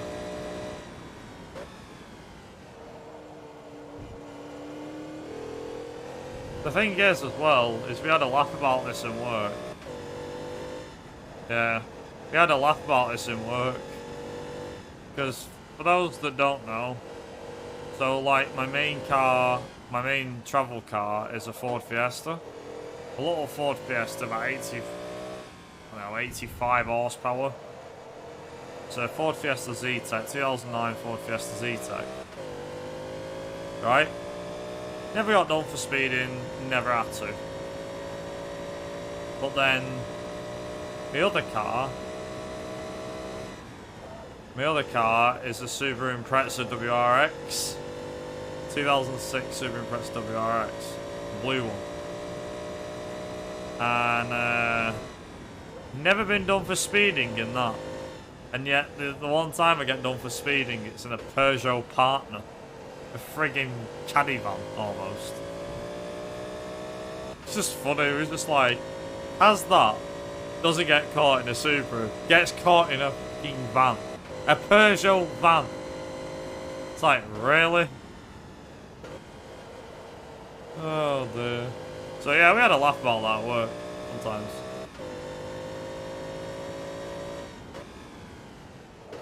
But the funny thing is, one of the lads one of the lads that was laughing, though, right, one of these lads at work's laughing at me.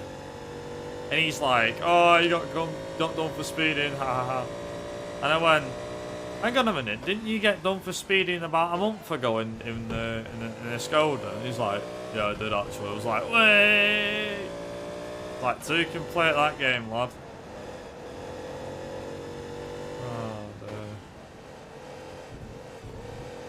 So he got done for speeding like a month before or something, a month and a bit before. I obviously got done. I was like, I said to him, I was like, if we got to our speed, if we have to do a speed awareness course, like, I'm gonna cry because they're so boring. I've done one before. I'm gonna have to do it because I'm not taking the points in my license. But my God, they are so boring. Anyone that's had to do one knows how much of a pain they are. Like, they genuinely are so bad. It's like, this person was run over. Why was it? Or it's like, well, what does this sign? It's like going on, it's like being put in a classroom of kids. You know? Oh dear. It's so stupid. Like, they're like, what speed is this? Or what speed is a dual carriage when you're there going, no, 60. It's like...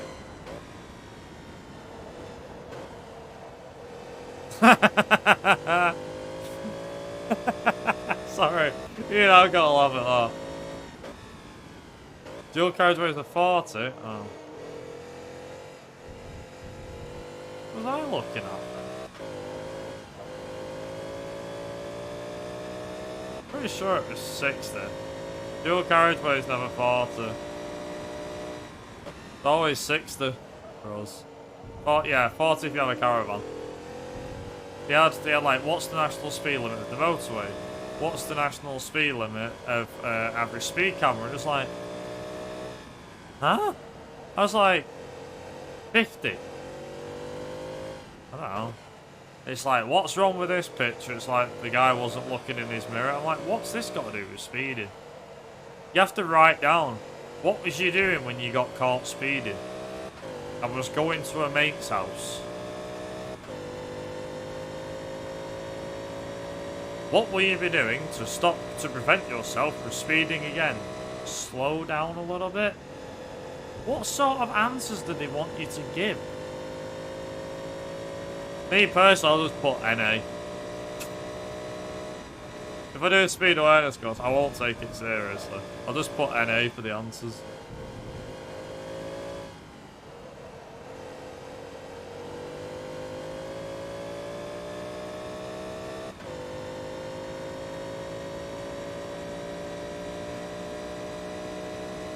Yeah, that's it.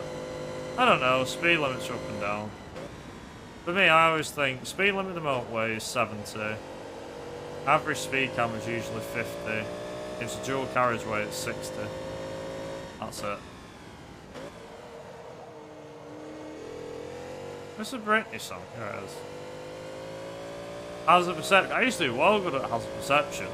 For me, the driving test. The hardest bit for me about the driving test was when I did. What was it? The friggin' 50 questions you had. You had to answer 50 questions in an hour. Was it? 2 hours? Or an hour and a half? Something like that. I forget how long I got. And I always used to score, like, the first test I did, I got 41 out of 50. Second one, I didn't revise for, so I got 36 out of 50. Third try, I got 47 out of 50, and I think I got, like, 68 out of 77. For the, as a perception. And then, what was the other one? And then the practical, I passed first try, and I think I got 11 minors. Need 15 to fail. I got 11. The one thing I've said to people since when learning to drive is, if you do your hazard, not your hazard perception, when you do your practical, do not ask what you did wrong after you finish your test. If you pass, don't ask what you did wrong. I did what most people wouldn't think about doing. Basically, all he did was he sat there for 10 minutes bollocking me why I shouldn't, like, what I did wrong. There was some where I was like, oh, okay, yeah, I get why I got mine for that. But then there was one where it was involving a woman. I stopped to let this woman cross over. It was a zebra crossing. It was a zebra crossing, right? And it's one of them that splits the concrete boulevard in the middle. And ends up slowing down for it. Bear in mind, it's back streets, it's not a main street. I stopped. I let her across. And he went, you shouldn't have stopped for her. You should have just kept going. I went, what happens if she went out in the middle of the road? He went, well, you would have stopped. I went, what, so you're just presuming that I'm just going to kill someone? I'm just going to keep going?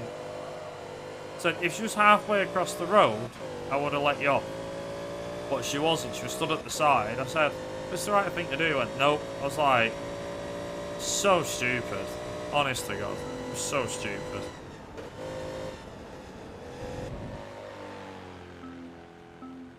Pathetic.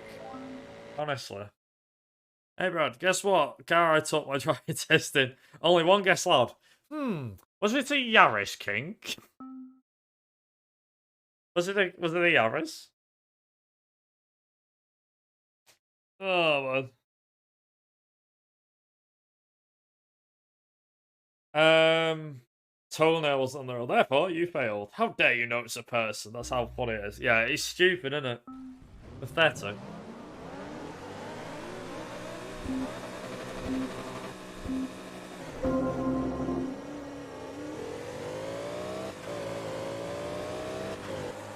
Oh my god, that Ferrari's quick off the line. Come on! I'm restarting that one, I'm sorry. No. Oh god.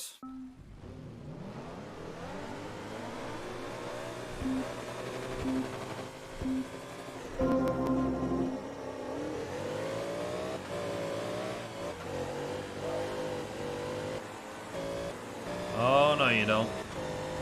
Whoa, what the hell? Oh, you just got barge your way through it. No. Oh, no, you're not. Uh-oh.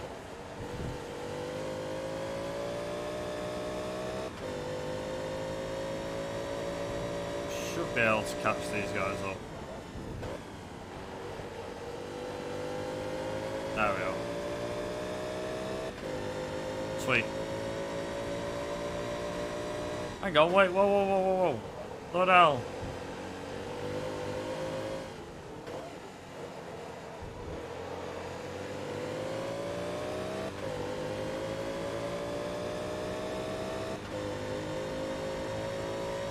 Don't forget, if they pass too many people, there will be less retest, which means they have less work, which means they have less jobs. Also, there was one test which was the worst try I've ever done. I stopped giving it shit. Speed on reverse round. My car actually got lost halfway through. Stayed even driving practical. That was when I passed only 2 minors. First one for that is in 4 months. Funny COVID mentor, yeah. Stupid how like with COVID and how it's just ruined stuff.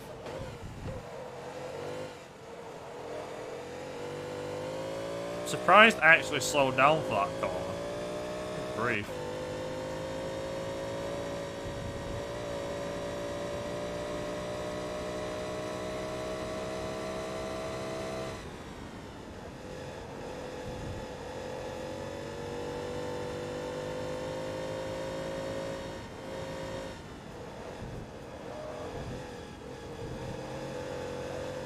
Yeah, best of luck when it happens. Need all that you can get. Yeah, I'm pretty sure most driving instructors are on like a power trip. I'm just gonna say that for the most part.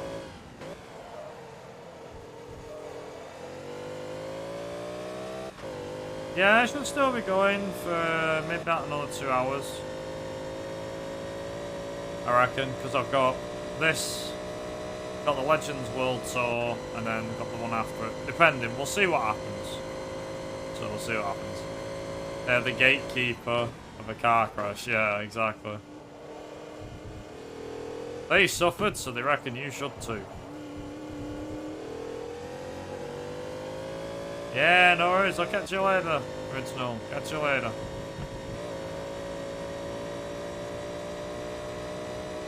Try not to throw people off here, by the way. If I do, I apologise, but I obviously talk my mind on a lot of subjects. Controversial or not. I'll talk my mind on things, you guys know me by now.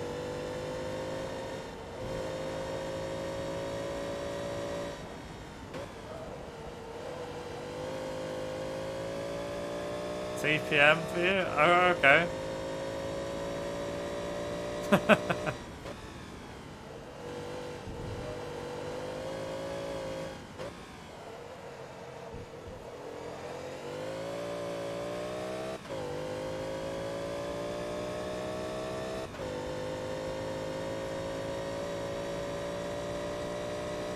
Oh, hang on a minute.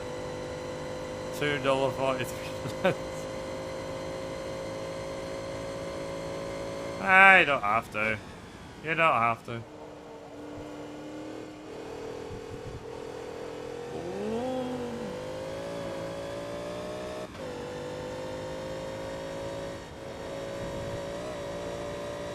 I mean, genuinely, you don't have to. You're saying all this, you don't have to. I'll just say this, Vigil. I don't stream to rely on people donating or anything, or subs, or anything. If people do it, it's very nice of them to do so, but it's never necessary. Just sitting watching. Yeah, I know, but even that, I'm just saying, you know. If you're fine with that, that's fine. Alright, yeah, okay. I'll take it, Jesus Christ. I mean, like I said, I'm not one of them. I feel like I'm robbing people if I get money off this. But as I said, it's up to people if they want to donate or anyone that wants to sub. It's just, that's all. I earn a living, I do have a job. I do earn a living. Any additional donations or subs or whatever on top of that, it always helps. Me personally, I can use it for whatever. Yeah, I can say it fuels my car, I guess, whatever gets donated. I guess. Fuels my car. Or cars, should I say.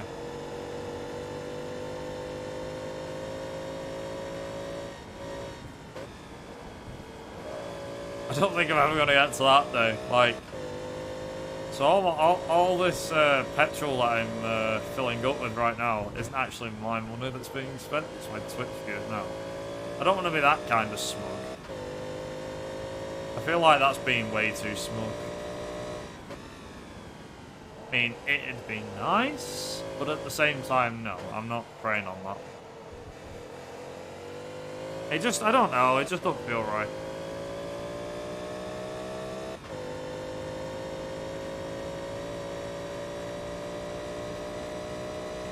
It's like, you're streaming. Yeah? What about it? Like, so you're streaming. Yes.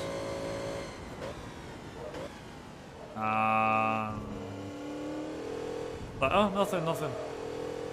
Right.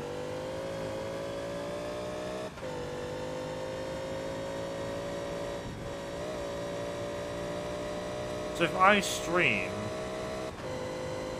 at 3,000 kilobits, basically if I stream on what I used to stream at, it works fine. Huh. Weird. I tried streaming, I was at 4K the other day, and we only dropped like a few frames when I started today, and it dropped loads, so I was like, oh. My God. I dropped it to 3K and moved the server to London instead of Amsterdam, which is what I had it at before. London just cracked itself. I think it generally does have a maximum of 3K that I can actually output. Either that or something else is restraining my OBS. I don't have a clue what it is.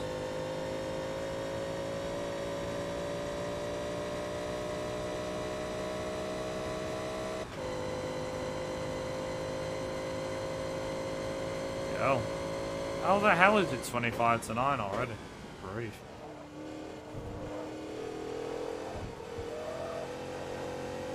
I think I've been, well, surprised how long this race is. Wait, hang on, this is only 5 races and the races are what? 10 minutes? 8 minutes? Okay, 9 minutes? It's a short of 10 minutes. It's not like the loading, it's not like the loading screen's long either.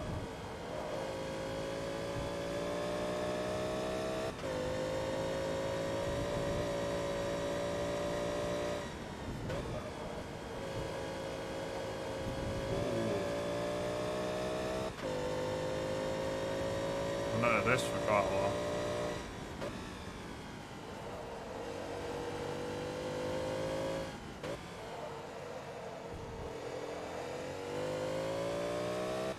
Yeah, just chilling out for the night, aren't we? That's what we're doing. Well, British Touring Cars finished anyway, last weekend. I don't think I didn't really speak about that this week. I think I did, didn't I? Earlier in the week. Touring car finally crowned its new champion last weekend. F1 did, but you get that. 5 minutes. Yeah, touring cars, British touring cars, finally crowned its new champion. Another new name in the championship. Well, not another new name in the championship. Another new name on the driver's crown. Tom Ingram.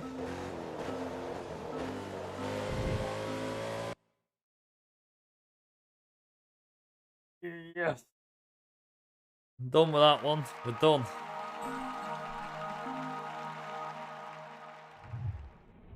Bloody hell. Another Maserati. Christ.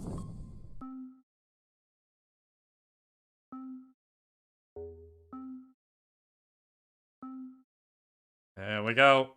Oh. I didn't even look at the other races. Jesus.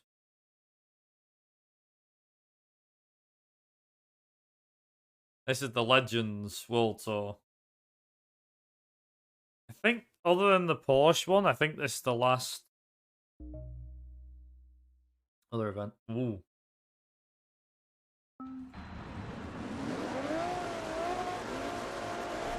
Oh, the 60s begins.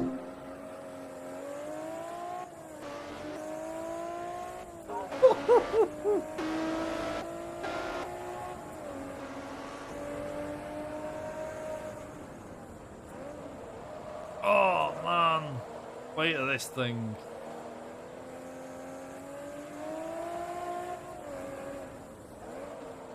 God, oh, it's heavy as hell.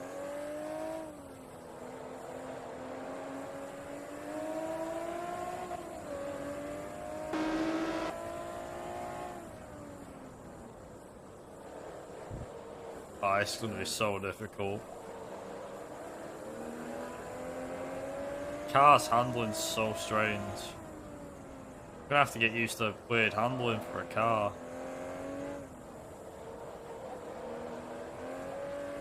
What was the other car that I couldn't get used to?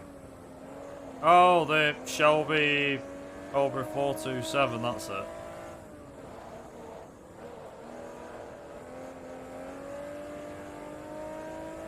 All it wanted to do was spin out.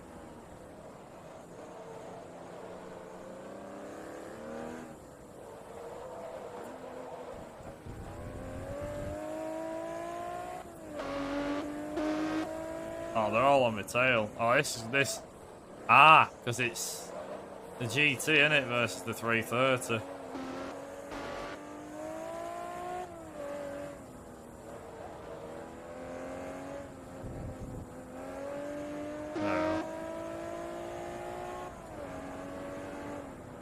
This just sounds nice.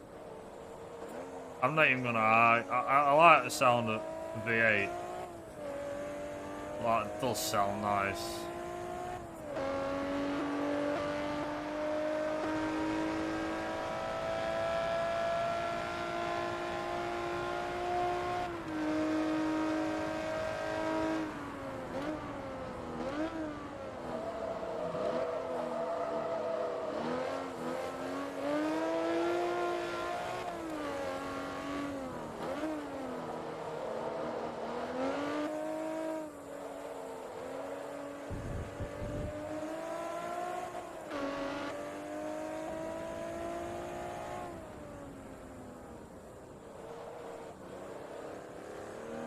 So what I've got to keep doing is keep it in, what is it?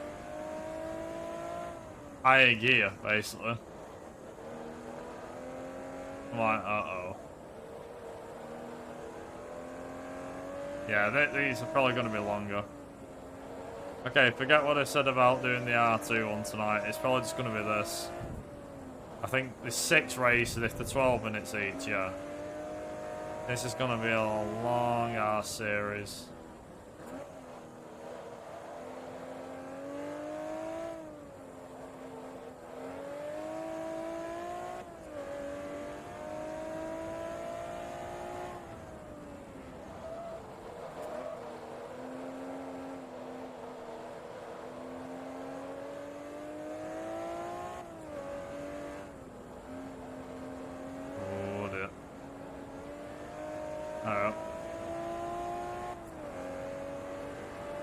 How much are these cars worth now? Like 25 million quid?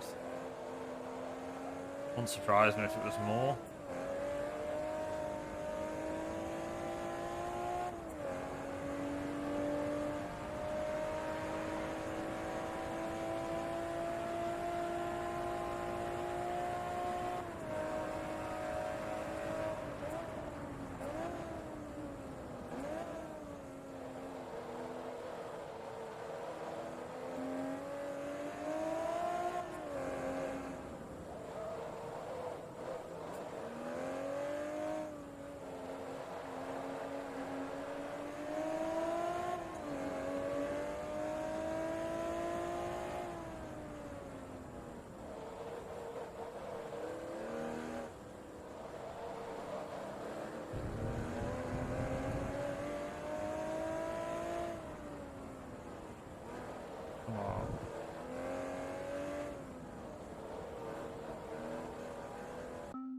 Nah, not feeling this song at all.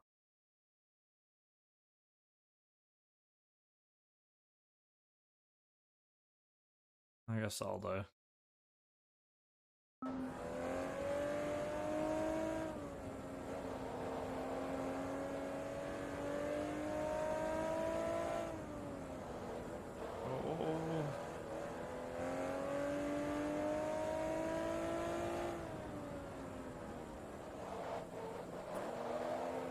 It's all the weight. As you dip the car forward.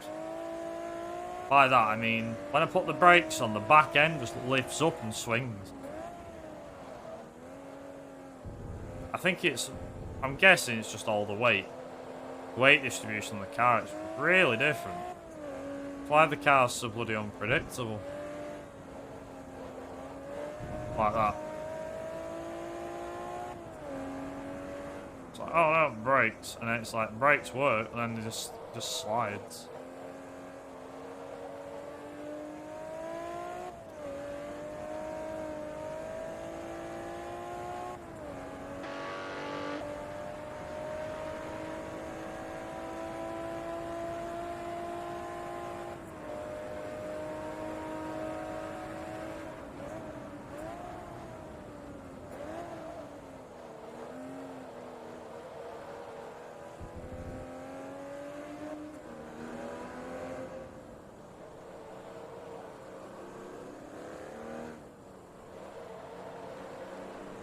I suppose once we get this done, we're then back to race cars again.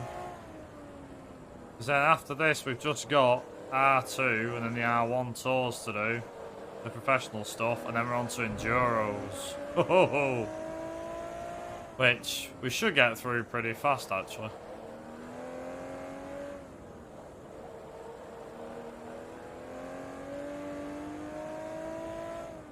Although my worry is what's coming up. Because we have... So the next 2 endurance races that are coming up are the R4 Endurance at Road Atlanta. Yeah, the R4 Road Atlanta Endurance. And there's also the 7 laps of Nordschleife in the 911s. And I'm crapping myself over that. Because I really want to win it. But it's 7 laps. It's about 45-50 minutes long.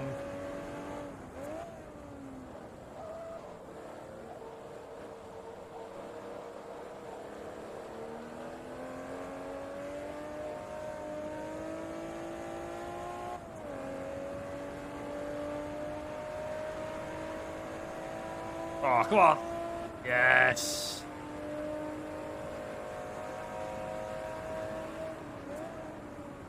You gotta admit, for a game that came out in 2007, the engine sounds are nice.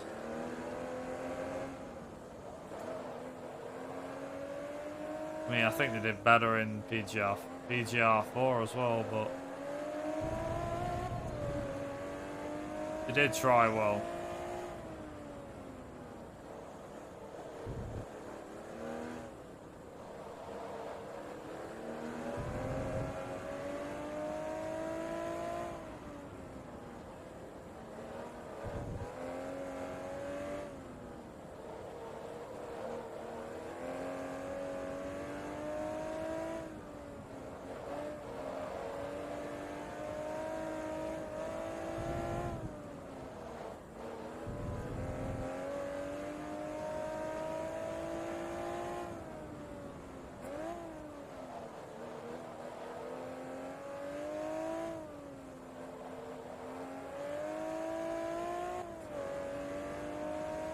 Alright, let's go change the music.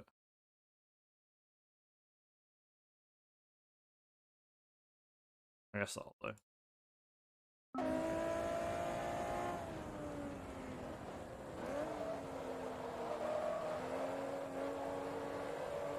Yeah. How you doing, Duck?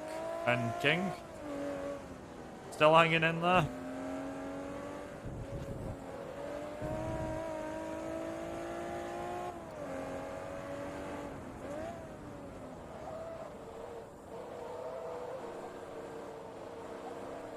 Just chilling. I think Duck's dipped out. Somewhere. Oh, damn. I thought it was 154. Never mind.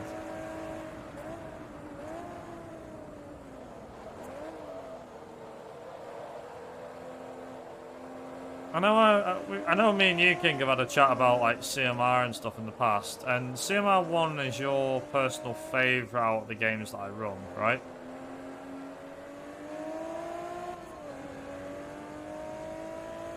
Yeah. Sounds like a bizarre question. I know you don't run CMR1, but what's your favourite category to watch, personally? Anything, or is there one in particular you prefer more than any other?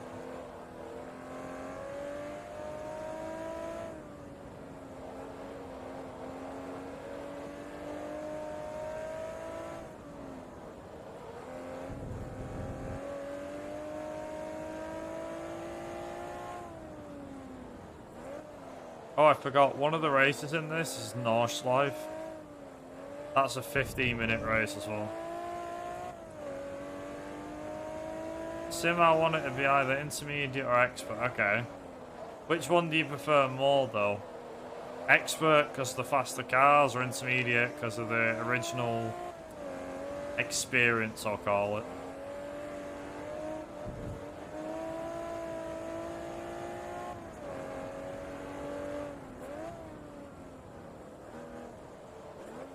Yeah. I'd have to say the same, to be honest.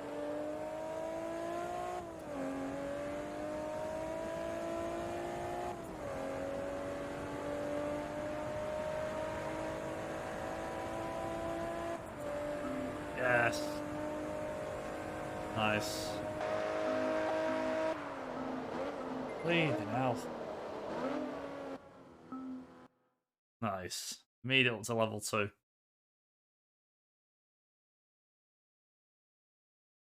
Right.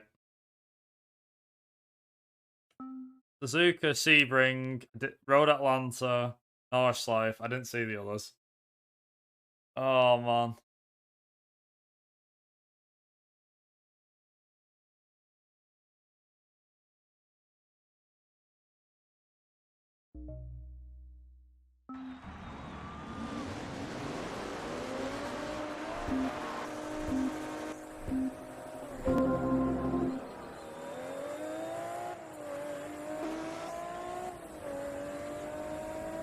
Okay, before I go any further, sorry.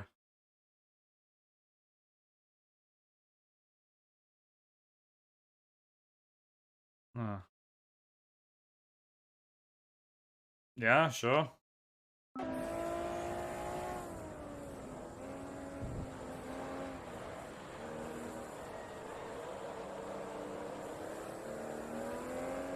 That'll work.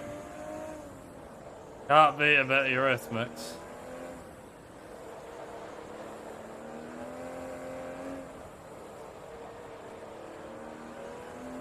Sweet dreams are made of it. Who am I to deceive? Travel the world in the 70s. Everybody's looking for something. Oh, God.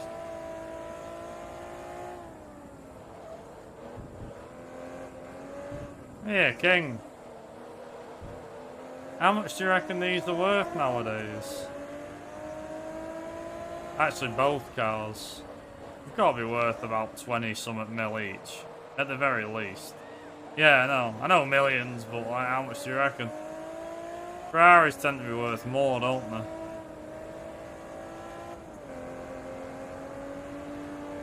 Like, for me, I reckon the Ferrari's worth about 25 mil. And the GT's probably worth about 15 mil. Wasn't the one on Top Gear they couldn't drive because BBC couldn't insure it? It was the Ferrari LaFerrari, because they weren't eligible to drive it anywhere other than on the track because Ferrari won't let them have it. Ferrari's like that with a lot of cars though, aren't they?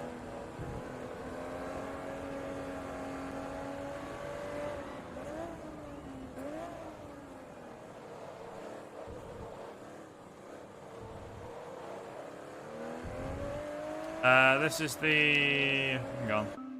1967 Ferrari 330 P4. So I think this is the one that raced against the GT40 Mark 1 at Le Mans.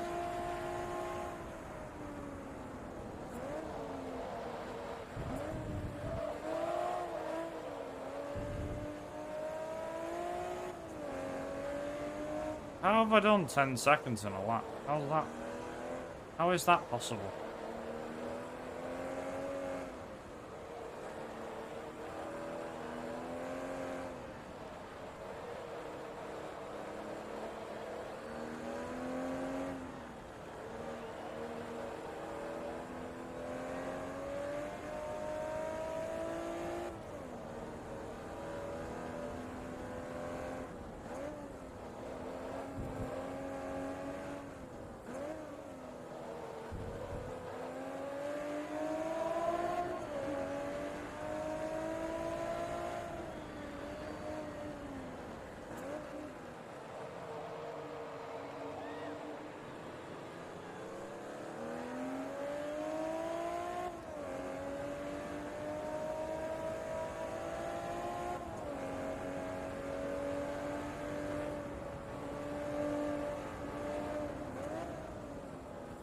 I'm guessing they are worth about that much. Pirates to 1/7 for $10 million. That was 2010 though, wow. That'd be worth more than that now.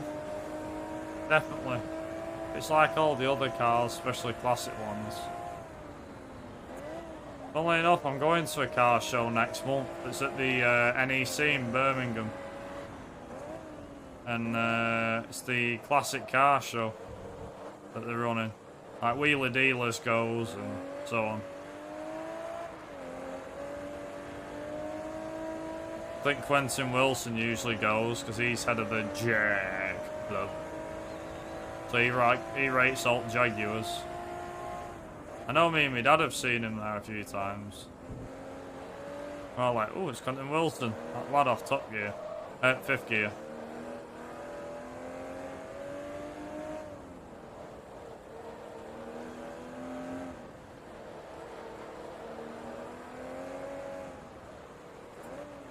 Oh, didn't want to steer that then.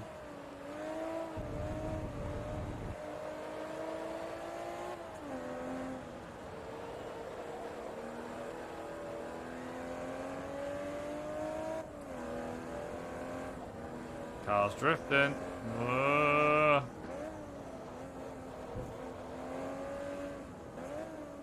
love how I start on the front row and I get away because the acceleration of this thing. I think that's why this is doing well. Although the Norse life, I'm kind of screwed. Or am I? I don't know, actually. Maybe. Wait, it said the next race was Sebring. Oh, no. Like, what's wrong with Sebring? Everything. One of my worst tracks. The least favourite tracks in this game. The Norse life comes close, but Sebring's worse. Worst thing is it's the final race in the game as well. I've got to do. Sebring Grand Prix.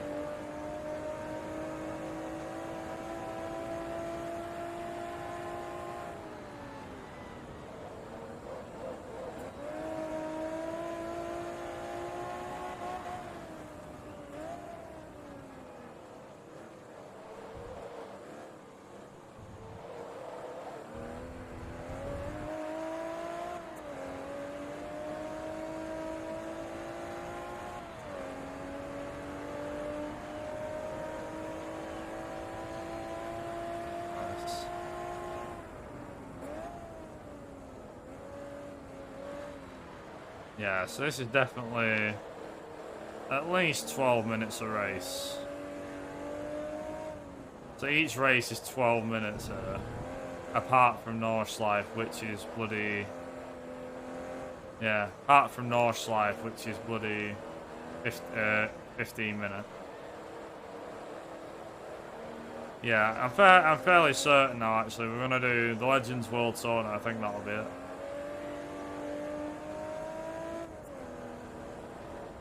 But that's like another hour yet. Easily got another hour to go. It's fine.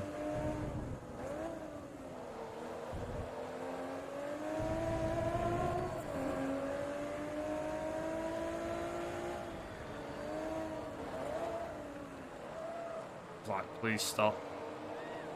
Please stop.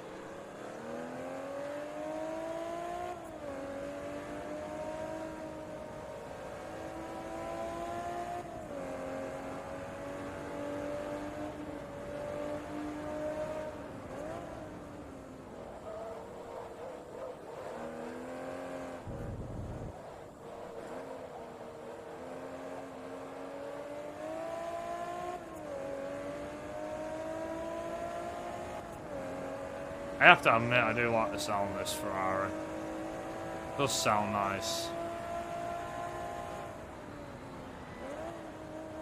I'll probably be sick of it by the time it comes to finishing this event, but it's an interesting event that you've got to do this.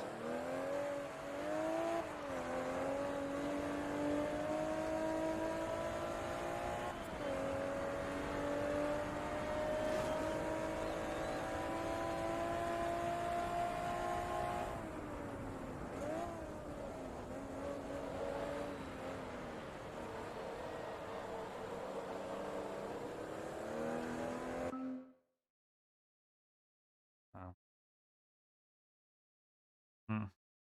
Interesting.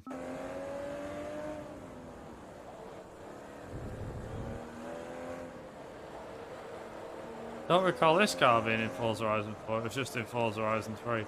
I think this was in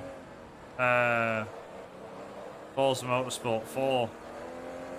Because a guy sent me, can't remember who it was, some guy sent me, said, you want a load of money for Forza Motorsport 4? I said, yeah, sure.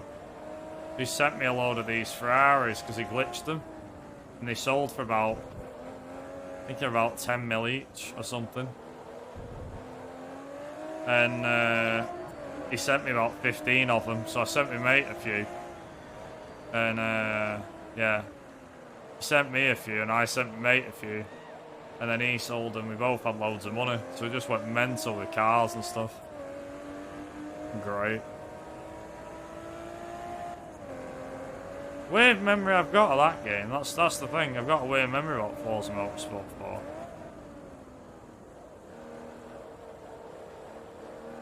Also, I think, in my opinion, Forza Motorsport 4 had one of the best game trailers ever. I don't know why. Just very authentic, very simple but authentic.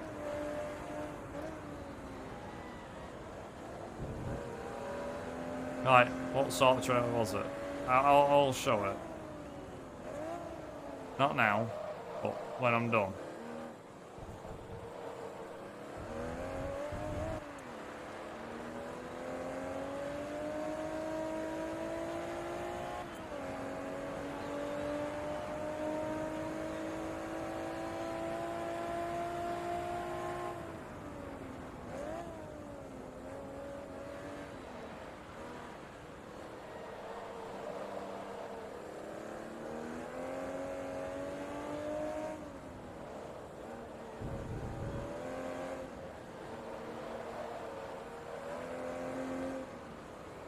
Oh, what year did this song come out? 2009?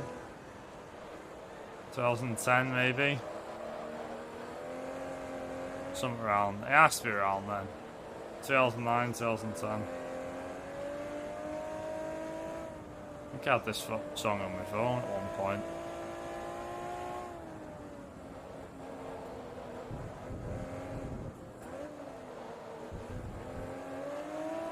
Back when Cheryl Cole was actually relevant.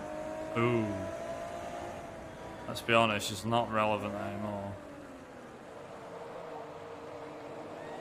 The songs weren't great, I'll be honest. Like, there was this, Call My Name, and maybe one other, but most of the songs were just naff. They weren't great. It's like, this, Cheryl, is why you stick to being in Girls Aloud.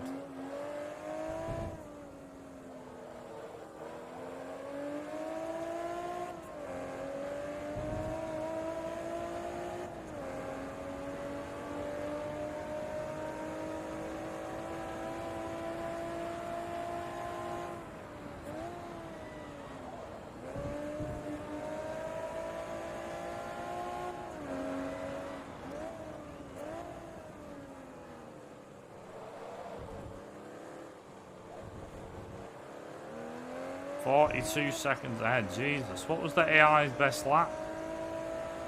If I'm doing 2:05.6s, whatever, what the hell was the AI doing, dare I ask?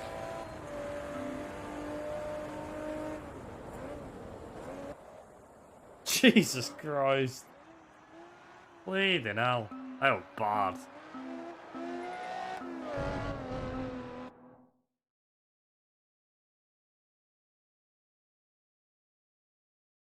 Okay, yeah, that works.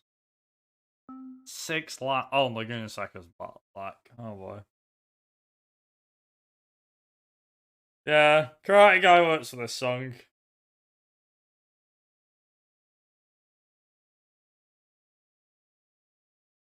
Yeah, nice.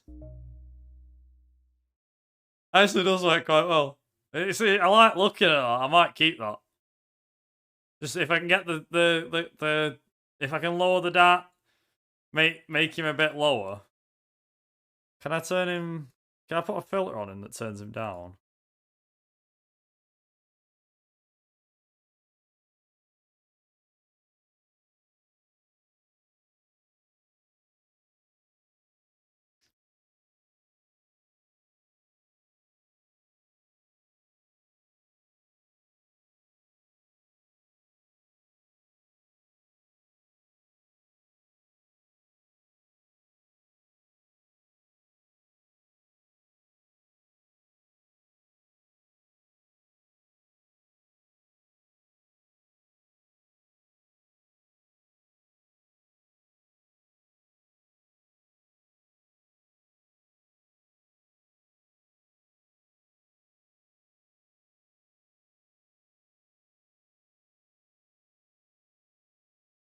Hmm.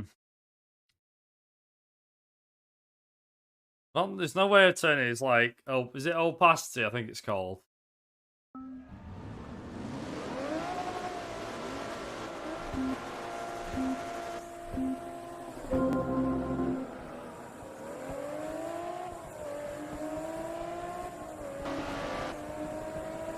Oh no, I've locked the team, mate. Oh no, you don't. No, no, no, no. Bloody hell.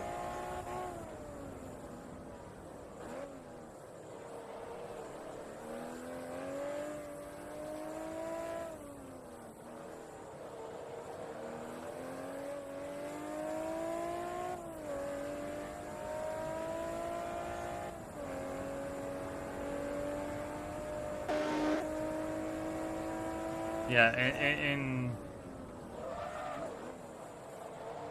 freaking lock the brakes up then, didn't I?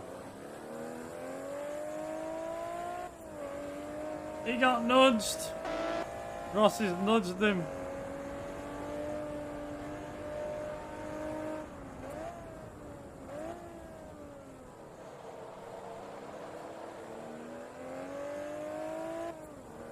Found out as well just before the stream started that Robbie Coltrane, the guy who played Hagrid in Harry Potter, he passed away earlier on. Literally just started streaming and found out he passed away. Which is a big shame. Great actor. It's another great actor we've lost this year. Lost Ray Liotta a couple of months ago.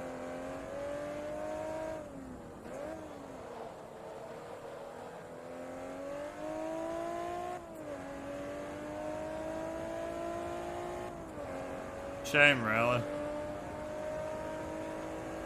I mean, that's life, innit? But at the same time, it's a shame because he's going to be missed as an actor.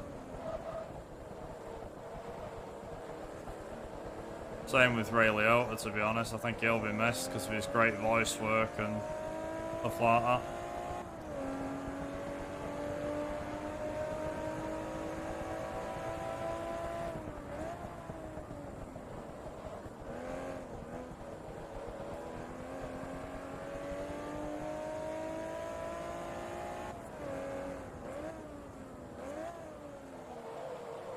I'm just trying to think when Norse Life is race 5, I think. I'd be tempted to skip it, to be honest, but I'm like, no, I'm not going to skip it.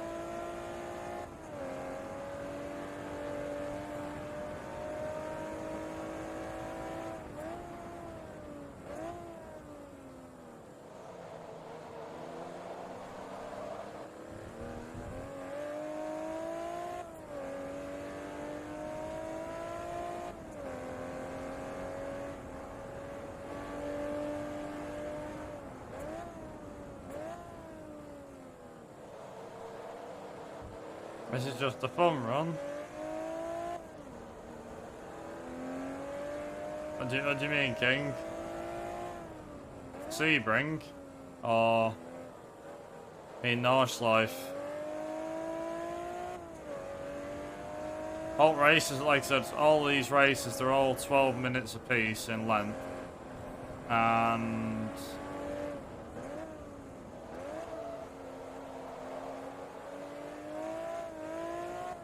well, the thing is, there's a race at Nissan Speedway I need to do.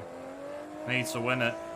So I will be skipping some races in a championship to win that last race. So I can definitely make sure I've won everything.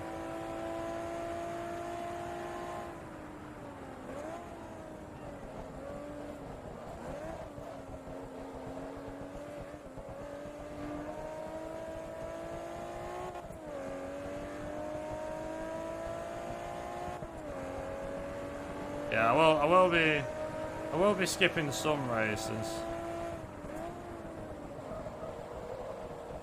Although for the sake of this one, truth be told, I genuinely think as well, like, I think this is gonna be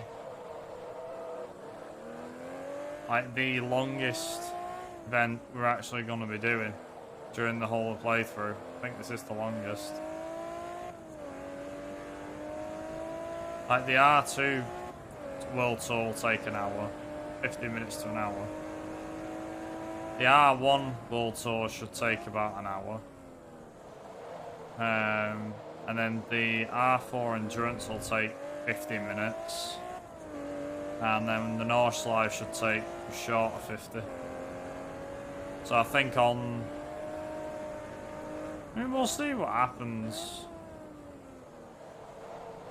But yeah, at the very least, I'm planning on getting.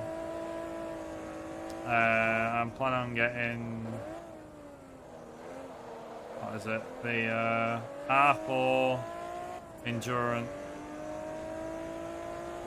on the next stream I do. I plan on getting professional finished off and getting the R4 Endurance done. Whether we'll get around to doing Nordschleife, I don't know. But if not, then I'll do that on the stream after. And then it's Nordschleife, R3, R2, and R1. I think Suzuka Grand Prix or the R3 race, I think that's an hour.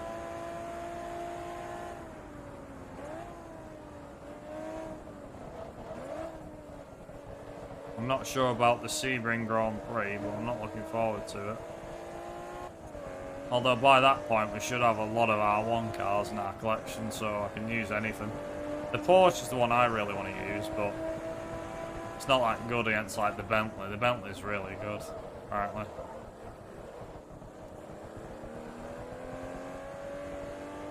Gaming Geek, hello. Long time no see. How have you been? It's been a while.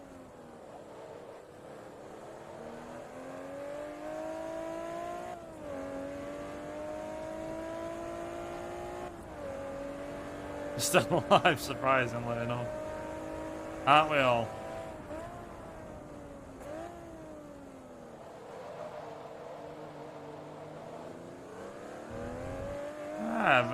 It's been some time since you were last in here.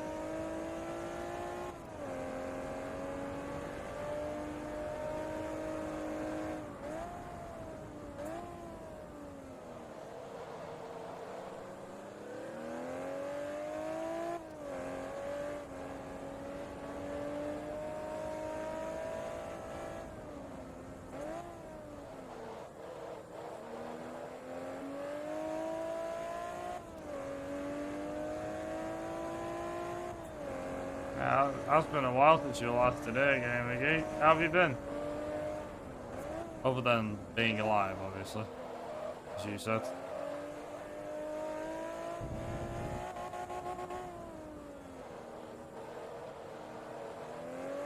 Well, things have gone back to normal now. I quote normal, because normal's different for everyone, but what I mean is that travel is able to be done again, and people are going to events and stuff. Marathons are starting to take place on site again. In-person events are a thing again. Concerts have been a thing. There's been quite a turnaround in the last year. Just like, thank God for that.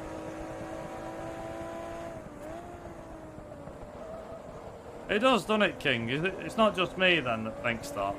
Like, I thought things were going back to normal last year, personally. Because last year things were opening up, like when the Touring Car Championship opened up again at Alton Park, I was like, yeah, you know, we'll start getting back out into the world and going seeing people last year. Felt normal. And then this year I was like, right, this year is the year. When we started this year I was like, right, this is the year that things will calm down. And truth be told, it has. I'm happy about that. I couldn't keep going on in, you know, in living inside all the time and being worried about going out and everything. As horrible as that probably is to say. I've been careful for...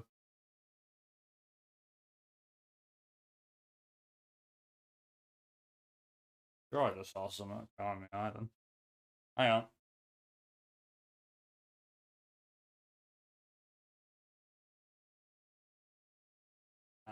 Nope. My imagination.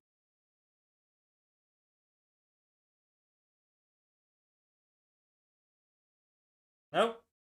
My imagination. Oh.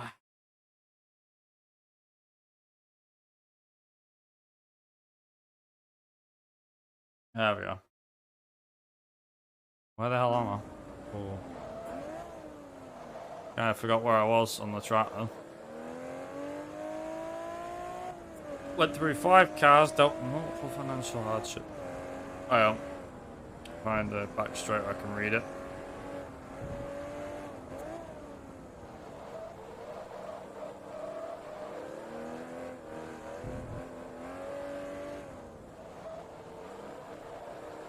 Went to hell and back just to keep yourself afloat. I don't know how I made it through the mess, but somehow I came out on the other side unscathed. Well, good for you, Gamer Geek. Seriously. Good for you. I think, actually, yeah, because remember last time we spoke, I think you'd set up a GoFundMe page or something, didn't you? And you said, I'm alright to post it. And I said, yeah. Hey, you gotta do what you gotta do to make ends meet, man. You know, end of the day. You gotta go through, if you gotta sell cars and do what you need to make your ends meet, you gotta do what you gotta do, man. I'm glad you've come out the other side though, and you know, you're able to, you know, just relax and everything. Well, I don't know about relaxing, but you know what I mean, like, you're able to come out the other side.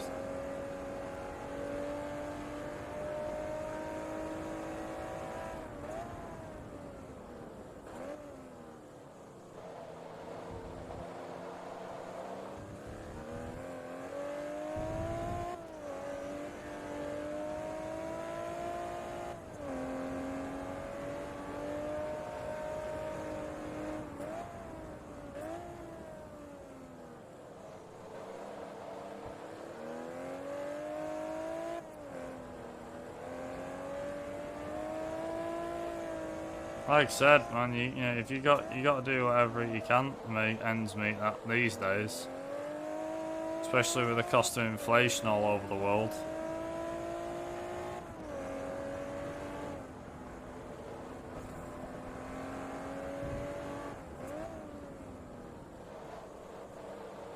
Are you in a better spot now, gamer?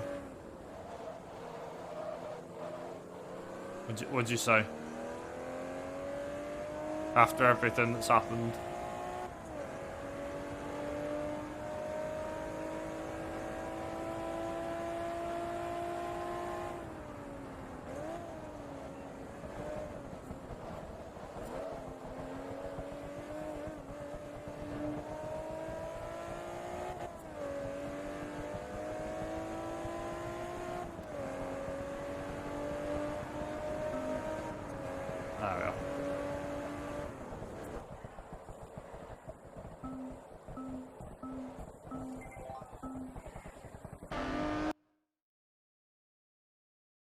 Oh wow. Hang on, mate. Let me just read that back again, just so I'm getting this right. Job as a correctional officer at a prison. Jesus Christ. Absolutely, especially now since I effectively doubled my income. I bet you have. Takes guts to work. I'll tell you what, credit to you, Gamer Geek, for doing that. That sort of job. I don't know anyone. You're the first person I knew, or no, sorry, that's, correct, like you say, you're a correctional officer.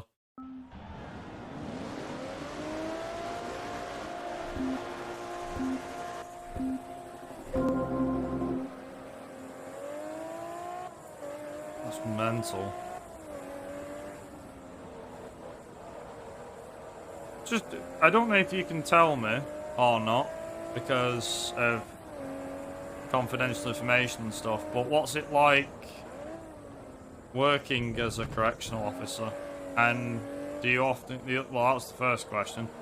The other question is, what's kind of like day-to-day tasks that you have to do? The stuff you have to do on a daily basis. If you don't mind me asking, if I'm allowed to ask you that. I presume it's like keeping an eye on inmates and making sure they don't get out of hand. Oh, okay. Oh, well, congratulations. Well done. And I hope it all goes well with training on Monday.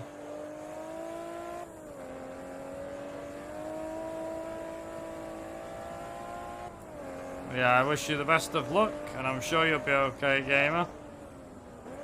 Let us know how you get on. And, yeah. I take it you're quite panicky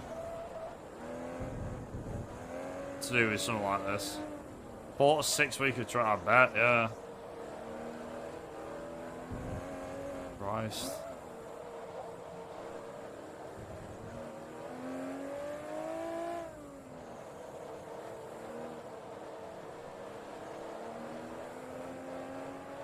You know, in your country, gamer, is it?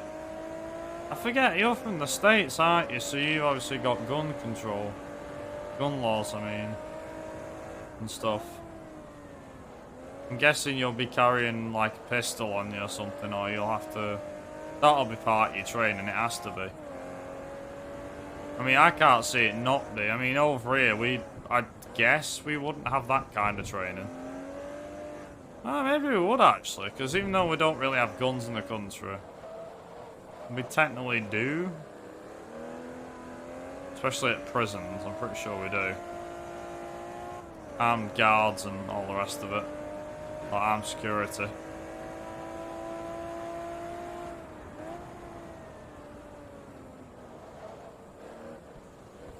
Yeah, no, they want to. So basically, what they're doing is they're going to train you up for every situation possible. I'm guessing, or every likely scenario. That's my guess.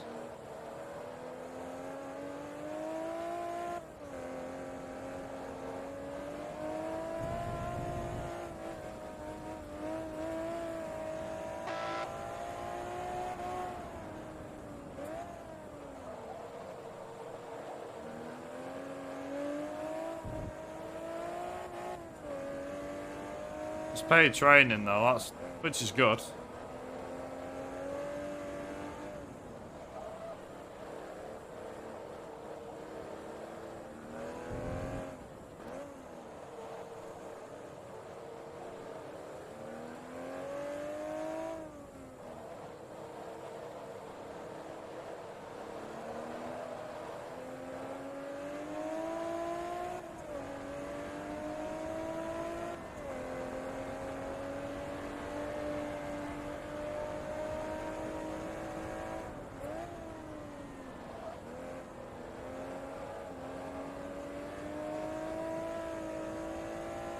Well, yeah, at least, like you said, going forward, it should be, make things a lot easier on you, doesn't it, really?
Yeah, no, but that sounds about what I'd expect from a prison, to be honest, because it's like, at the end of the day, you've got to be trained for every situation.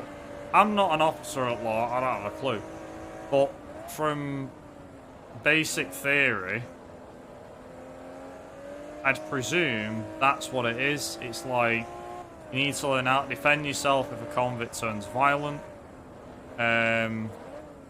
You know, what happens if he pulls a weapon on you, like a knife? If he has you in a headlock? If this happens or that happens, shotgun for close range combat, pistol to fire off as a warning shot. Sounds exactly what you'd expect. I don't know if it'd be the exact same over here in the UK, but I'm pretty sure that's what we get trained on, most of it. Although a shotgun wouldn't be in the question. I think it'd just be a handgun, maybe assault rifle. I think mainly just a pistol, or pistol and a taser. And a baton, or baton, call it whatever you want.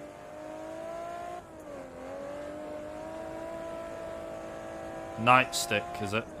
That's what they call them, a nightstick, isn't it? One of them.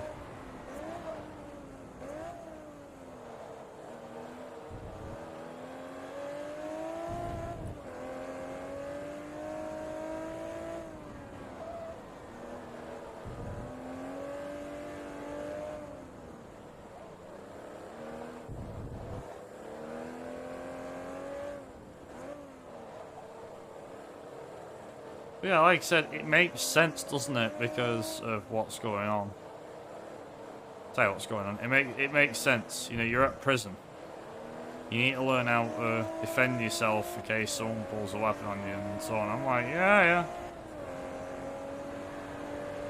I mean, me being a Brit and being like, ooh, yeah, gimme. I'm gonna learn how to shoot a gun. I think it's a lot of the things.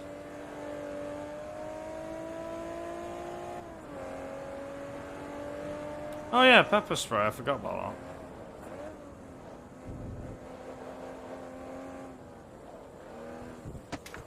that.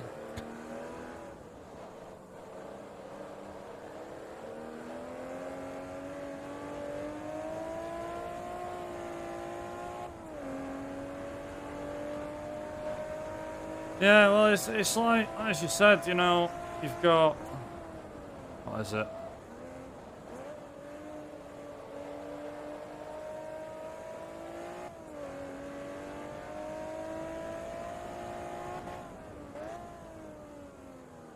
The thing is, it's like,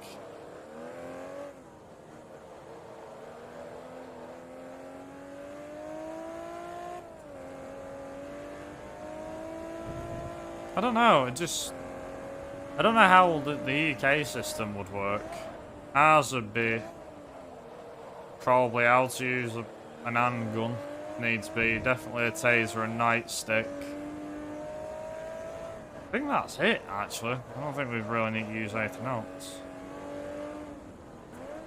Well, even then, it's not really a pistol that we have. It's mainly a taser, I'd say. But then again, I suppose it depends. I think with the HMS prisons, I think they're assault rifles and stuff.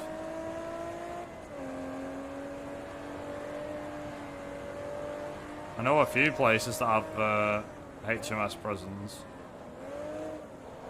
I'm pretty sure that's what they're like.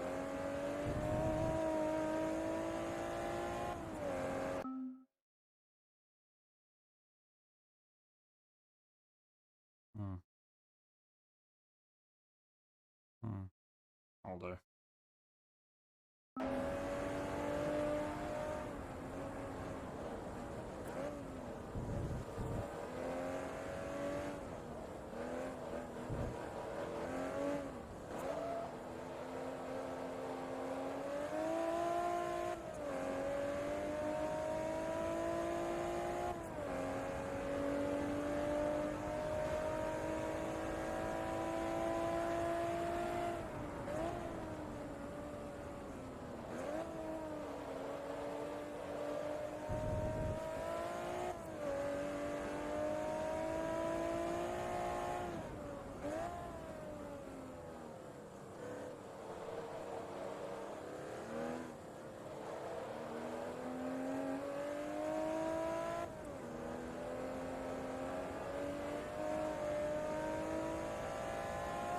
Yeah, like I said, ours is slightly different. I'd just be taking a shot in the dark if I was wondering like what our guys used. Although in airports, obviously in America, you find pretty much every cop has got a, you know, every cop basically has like a few things. Since I'm now on good financial footing, I can finally focus on speedrunning the GT Advance series. Yeah, well, why not? Why not? Would definitely recommend, what's it called? Would definitely recommend, yeah, nice. I was going to say, GT Advance 1's actually really easy. I beat the first one, I did 2 runs of it. Here we go. Here's the big one. I don't want to do it, but, here it is. Here's the big one, King. Here's the monster. Harm police are very rare in the UK, yeah. Yeah, we have, there was a few walking around Manchester the other week. Well, say the other week. Bloody hell, early September, mid-September. So, yeah. Not many, I'll grant you, but there's a few.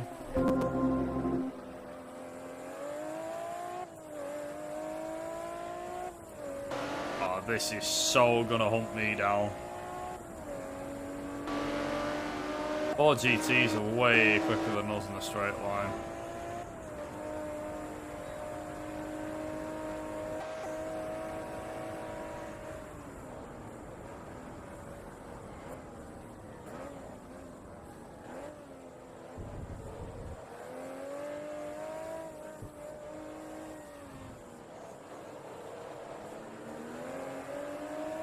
Get to reroute the entire game and find new parts. I mean, eventually I'll come back to GT Advance 2. I did one run on that rate. I want to come back to it because I want to get better at it.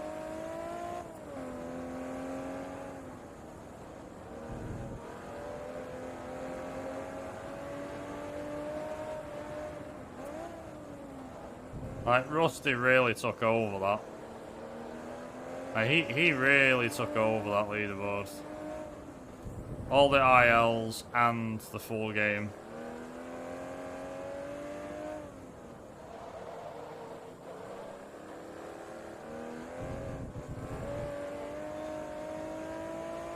I was going to submit GT Advance 1 to Marathons, but I'm like, oh my god. Okay, please, for the love of God, stop. Oh my god.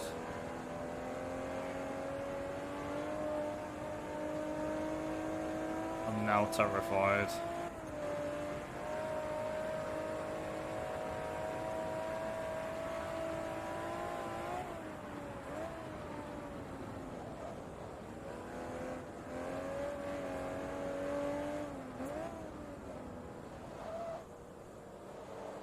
I've got to do 2 laps of this circuit.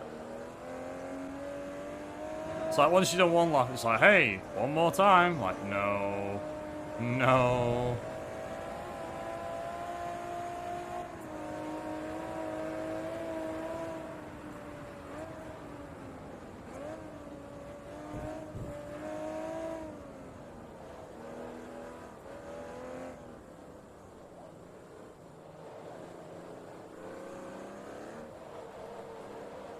In a straight line, by the way, that thing's got me. Oh, no. Oh, there.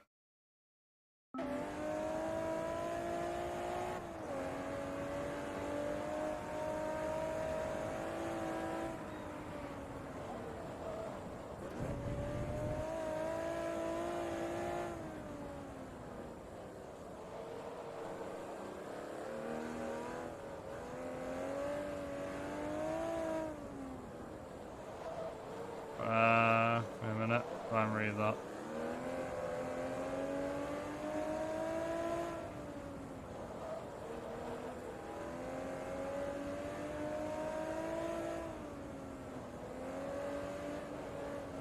I mean, thing is, I've not really beat the game for quite a while. I did one run, it was blind, to be honest.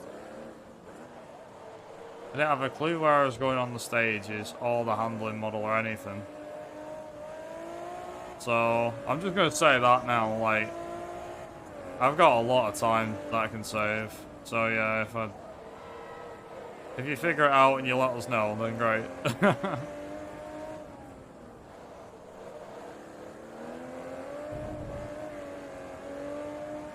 Oh, this is where it gets terrifying though. No, it's not. It's not this bit, is it? No, it's not. It's the next bit. It's after this corner. It's this bit now. In my opinion, we've done the easy bit. Oh, don't start swinging out of it. I don't want the back end coming out of it.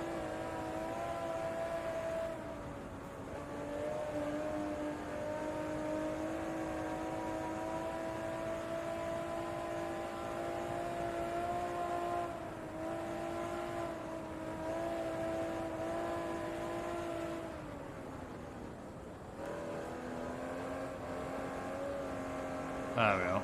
It's alright, isn't it?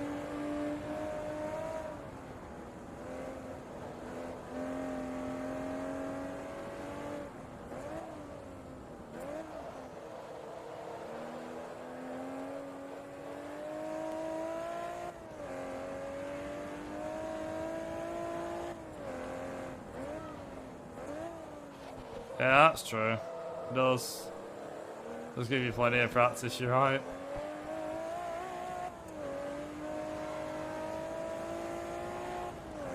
I mean, I haven't touched the game since I did a run of it. I think that was 4 years ago at this point. 3-4 years ago. I don't know. The Speedrun.com profile will say when I did it. I did that run, I was like, right, I'm not doing it again. I didn't want to come back to it, but if there's an optimised route and I start getting better at it, then I'll come back to it.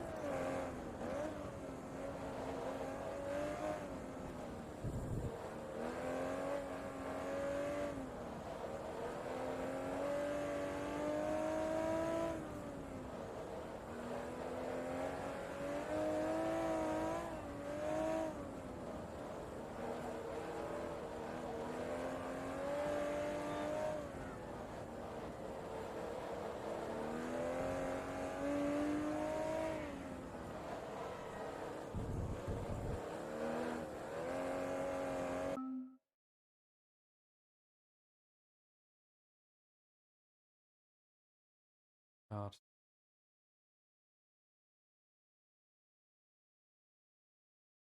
I guess that'll do, I guess. I'll do this for a while. I ate it the other day, I think. What I was used to wear when I was in school. Weird how I always used to wear this in school. Oh, high school. My high school days. Secondary school days. Oh, Jesus. Oh, thank God it stopped me. Bleeding now. Oh no. It's this bit.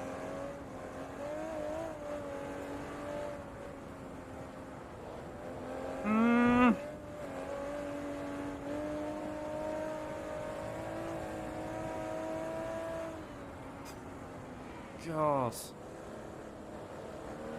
Bloody hell. That bit terrifies me, especially at full throttle.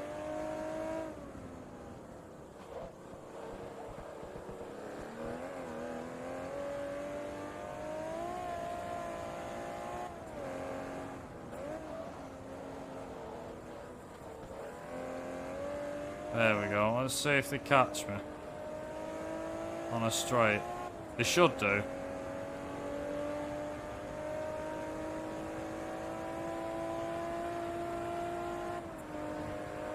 Alright, 19.4 seconds. Here we go.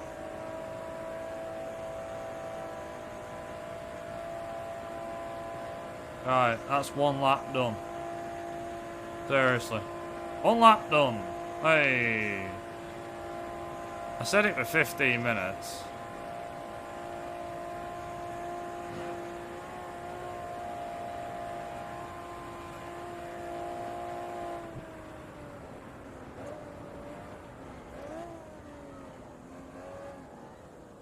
18.5, so 9/10 of a second.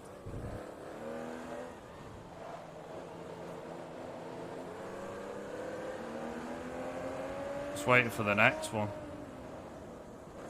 Yeah, full second on that straight. That's what they've caught up to me.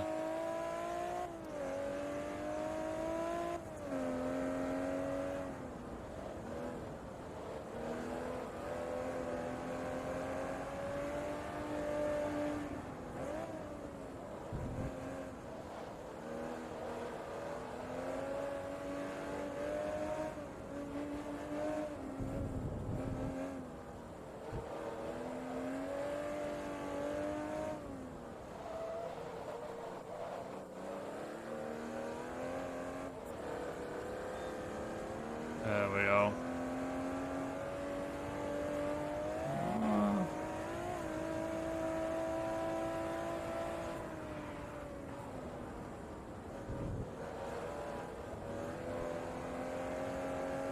There we go.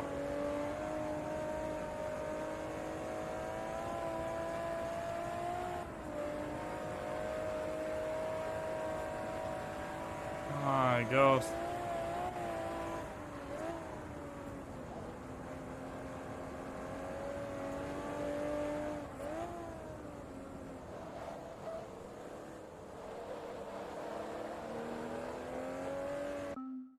Alright. I'll do.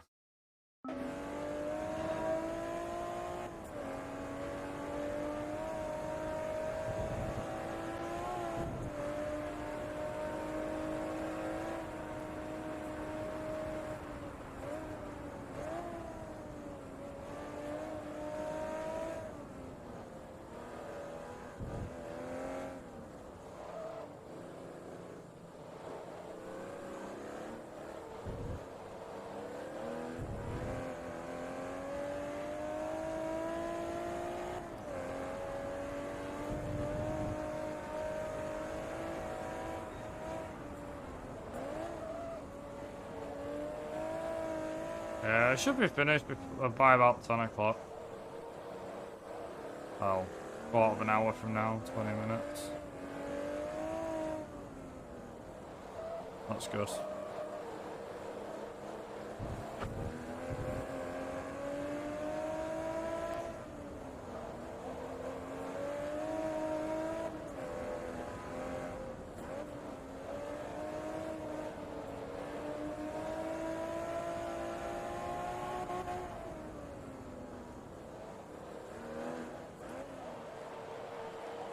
Nice.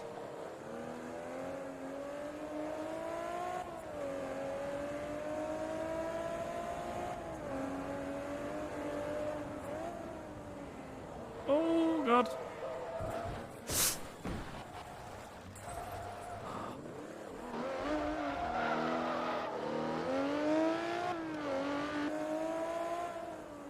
Not good. This car's gonna cost me a lot to fix. Wait, they damage anything important? Just the bodywork? No, just the bodywork. Alright. We're all good. Aiming a bit too hot with that corner.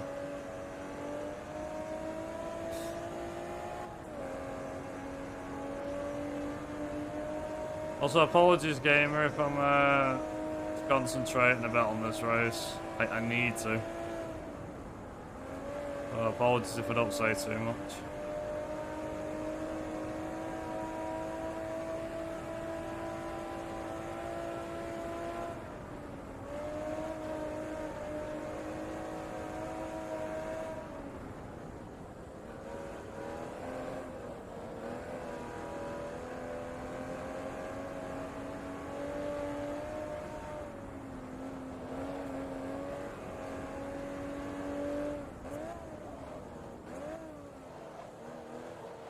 So Ferrari's stuck on this behemoth.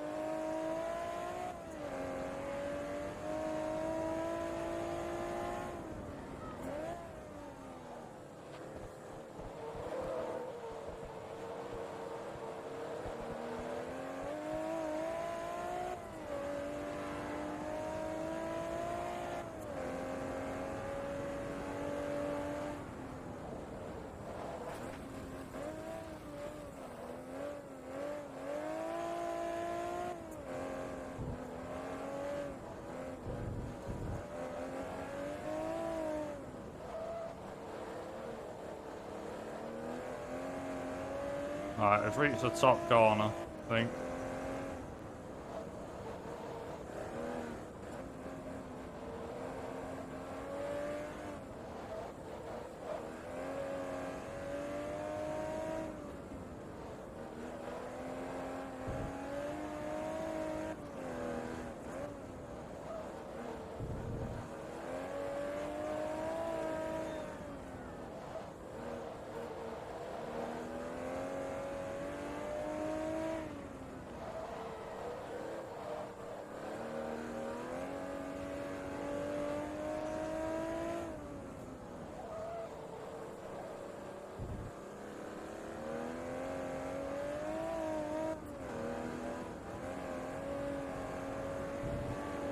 Come on, come on.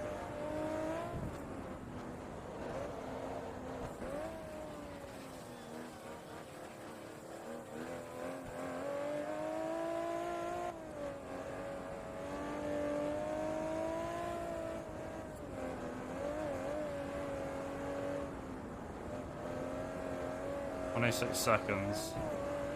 It should be alright. Miles ahead of him. Definitely gonna cost me a fair bit in damages. But, oh well. I'll just be happy to bloody get this done.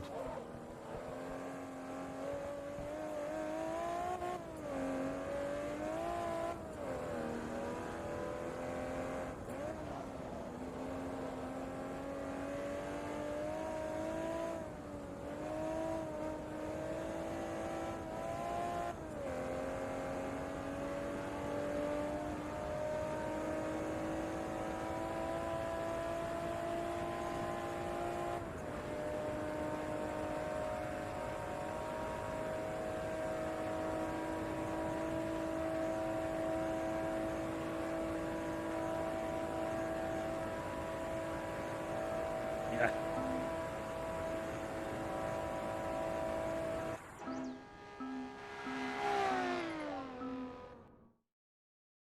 Nice. Yeah.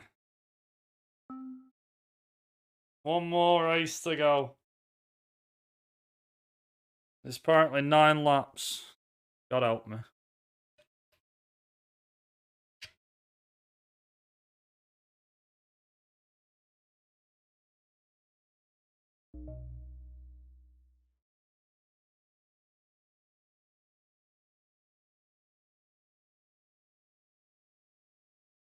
Ah.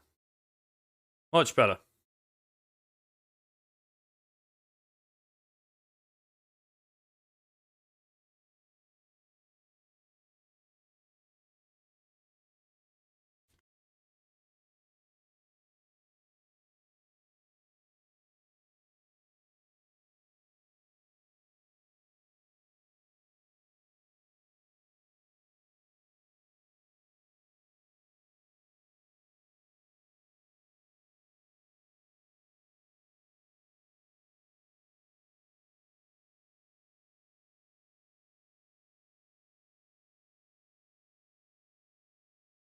Won't be a second, Bob. I'm just gonna do this.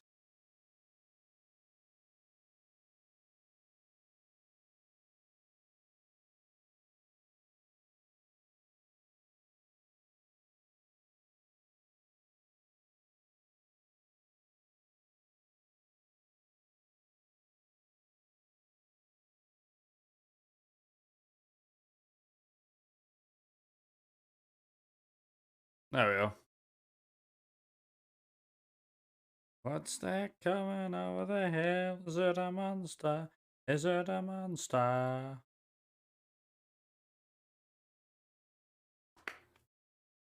A monster.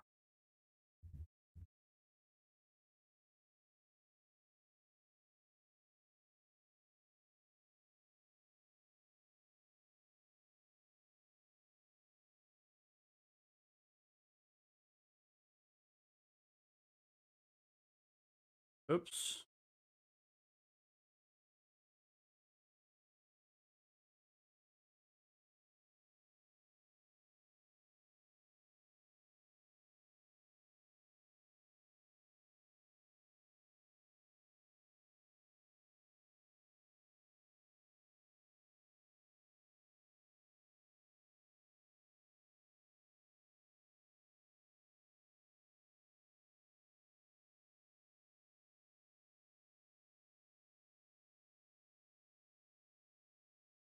There we go. Oh.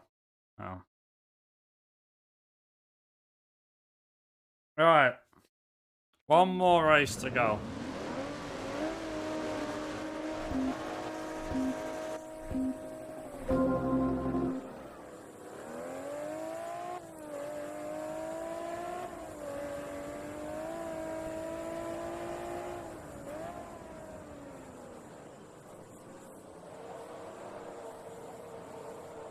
Look at them all bloody swarming the Fords.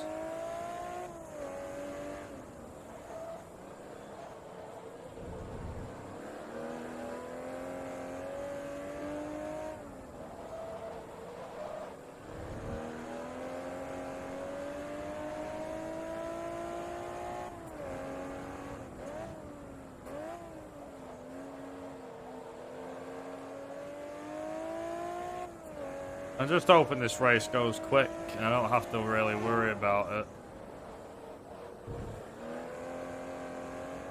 I've done enough laps this bloody track at this point. The game's going to be like, nope. I have to do them in the R2 Championship and the R1, won't I? I know I'm going to have to.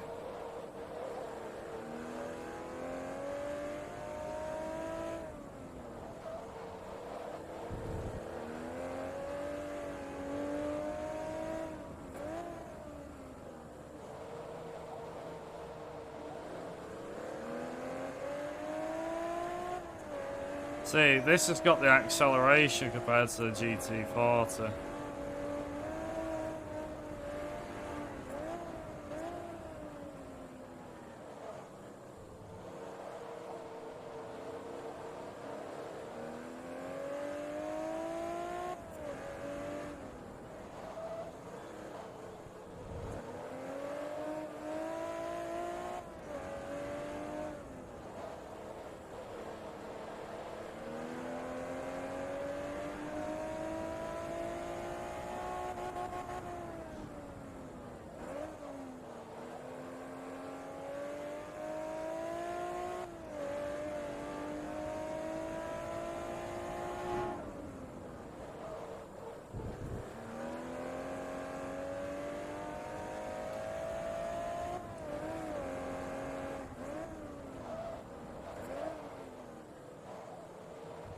Hang on, wait, so it takes a minute and 20 or a minute and 30 to do a lap, and there's 9 laps. Bloody hell, that is about 12 minutes, isn't it? Well, 11 and a bit minutes still.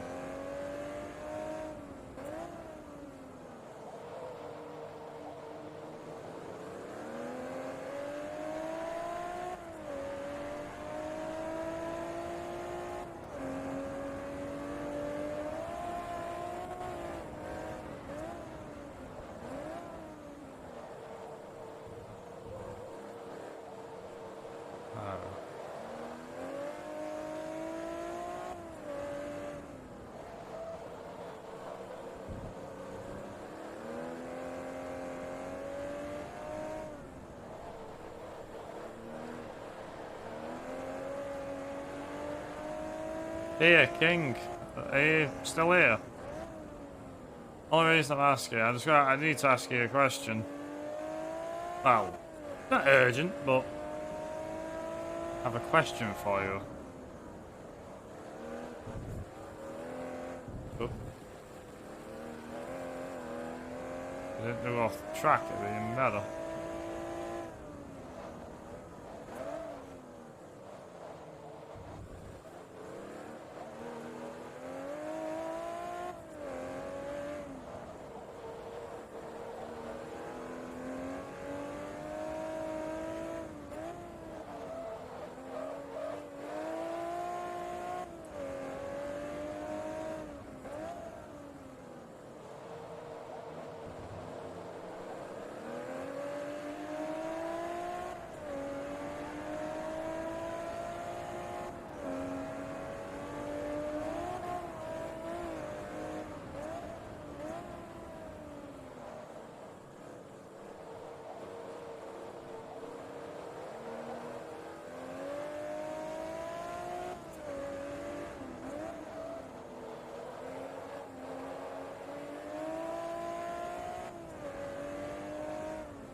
Yeah, so we're going to finish this race, finish this event, and then that'll be this part wrapped up. Next part will be R2 World Trophy, R1, and other stuff as well.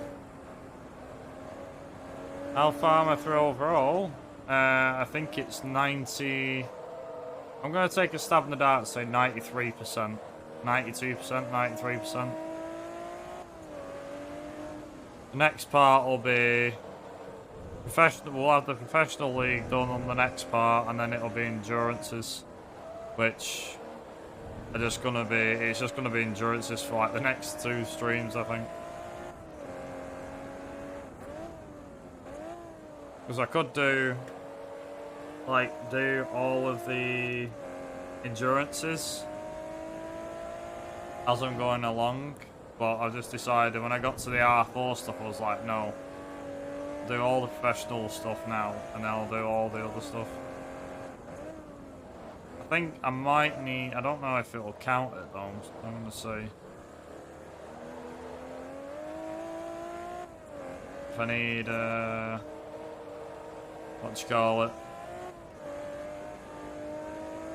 If I need to win... There's like one race that I haven't won. But I think because I won the Gold Cup it counts. I don't know if it counts towards progression. If not, we'll find out when we get towards the end of the game.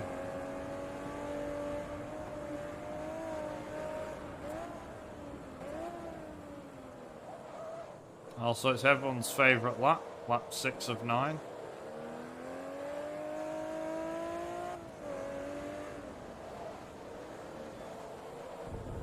Oh, we hadn't done Tsukuba for a while. I've noticed that bit. There's no Tsukuba circuit. It hasn't been for a friggin' while. Can't remember the last time we did Tsukuba circuit.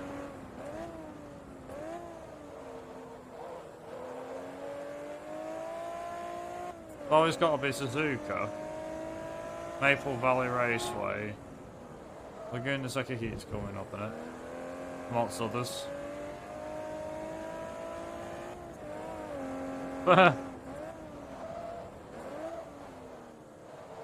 Yeah, that's true.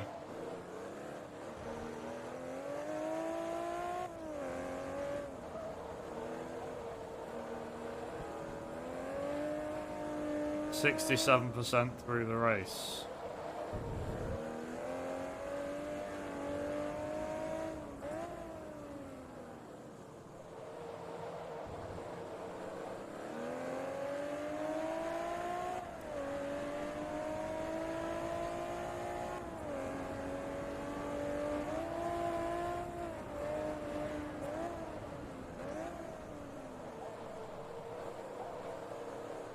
Three laps to go. Yeah, King, what I wanted to ask you, because you're here, was, let me just ask you this one question. Are you looking forward to seeing more driver speedruns again? Because they are going to be coming, hopefully, before the year's out. As in, Driver 1, console runs as well. It won't be emulator runs, they'll be console runs.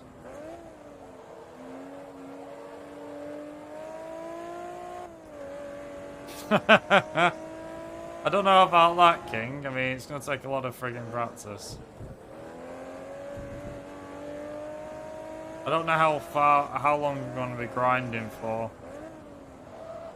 That's the thing. I'm aiming for that 111 that I missed.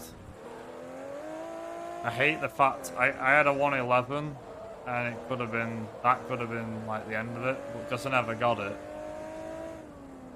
I'm not even managed to get 112 yet, so I want the 111 pretty badly at this point.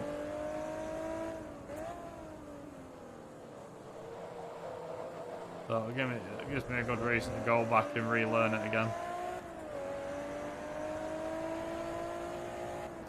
Yeah, I use it as an excuse to say, oops, I called it again. Have no idea why I got stuck in my head. Oh, baby. Oops.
One more lap.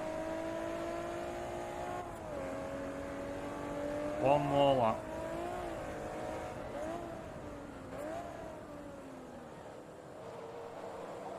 Longest lap of my life.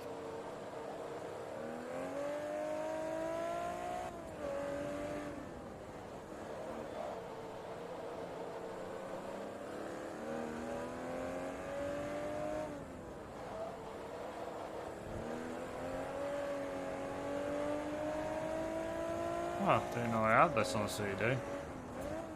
This is usually what comes up when the driver standings are showing.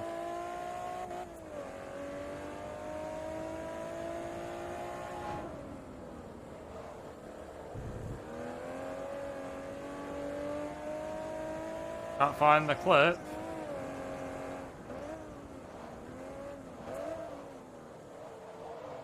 If you go on clips, it should be on most popular, King. You should be able to find it through there. Pretty sure.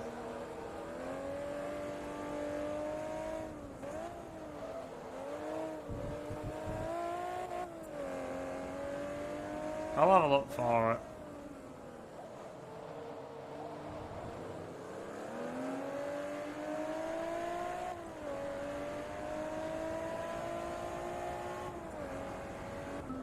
Yeah.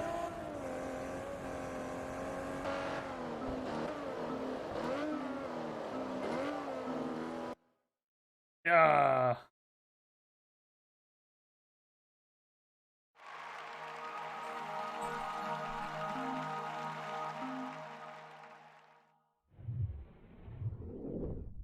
Way. Oh, nice. Yeah. Yes.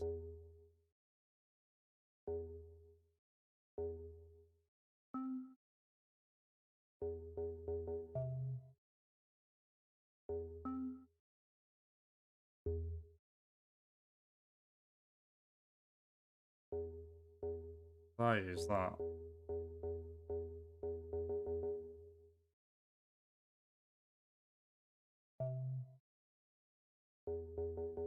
Yeah, so just got the R2 and the R1 trophies to do. And then got these R4 endurance, R4, R4 endurance, R3 that, R3 race at Suzuka, R2 at Sunset Peninsula, and R1 at Sebring. I don't have much left.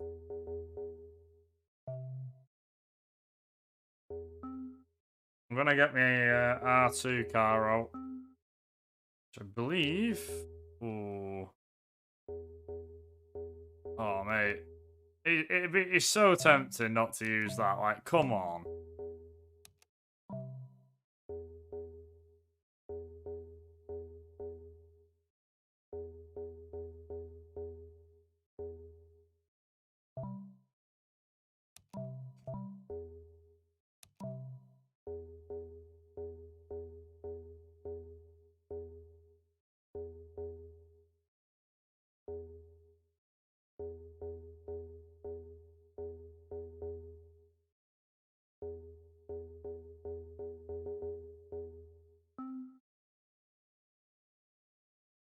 I'll figure out.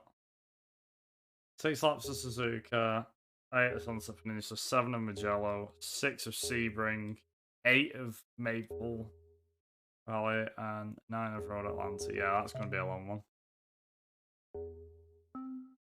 About that. What's the R1 look like?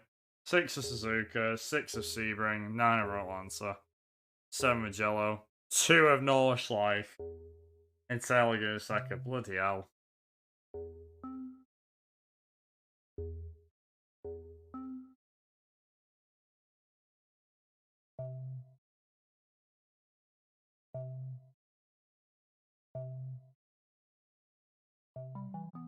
How much are we at? 92%. Yeah. Let me see if I can find the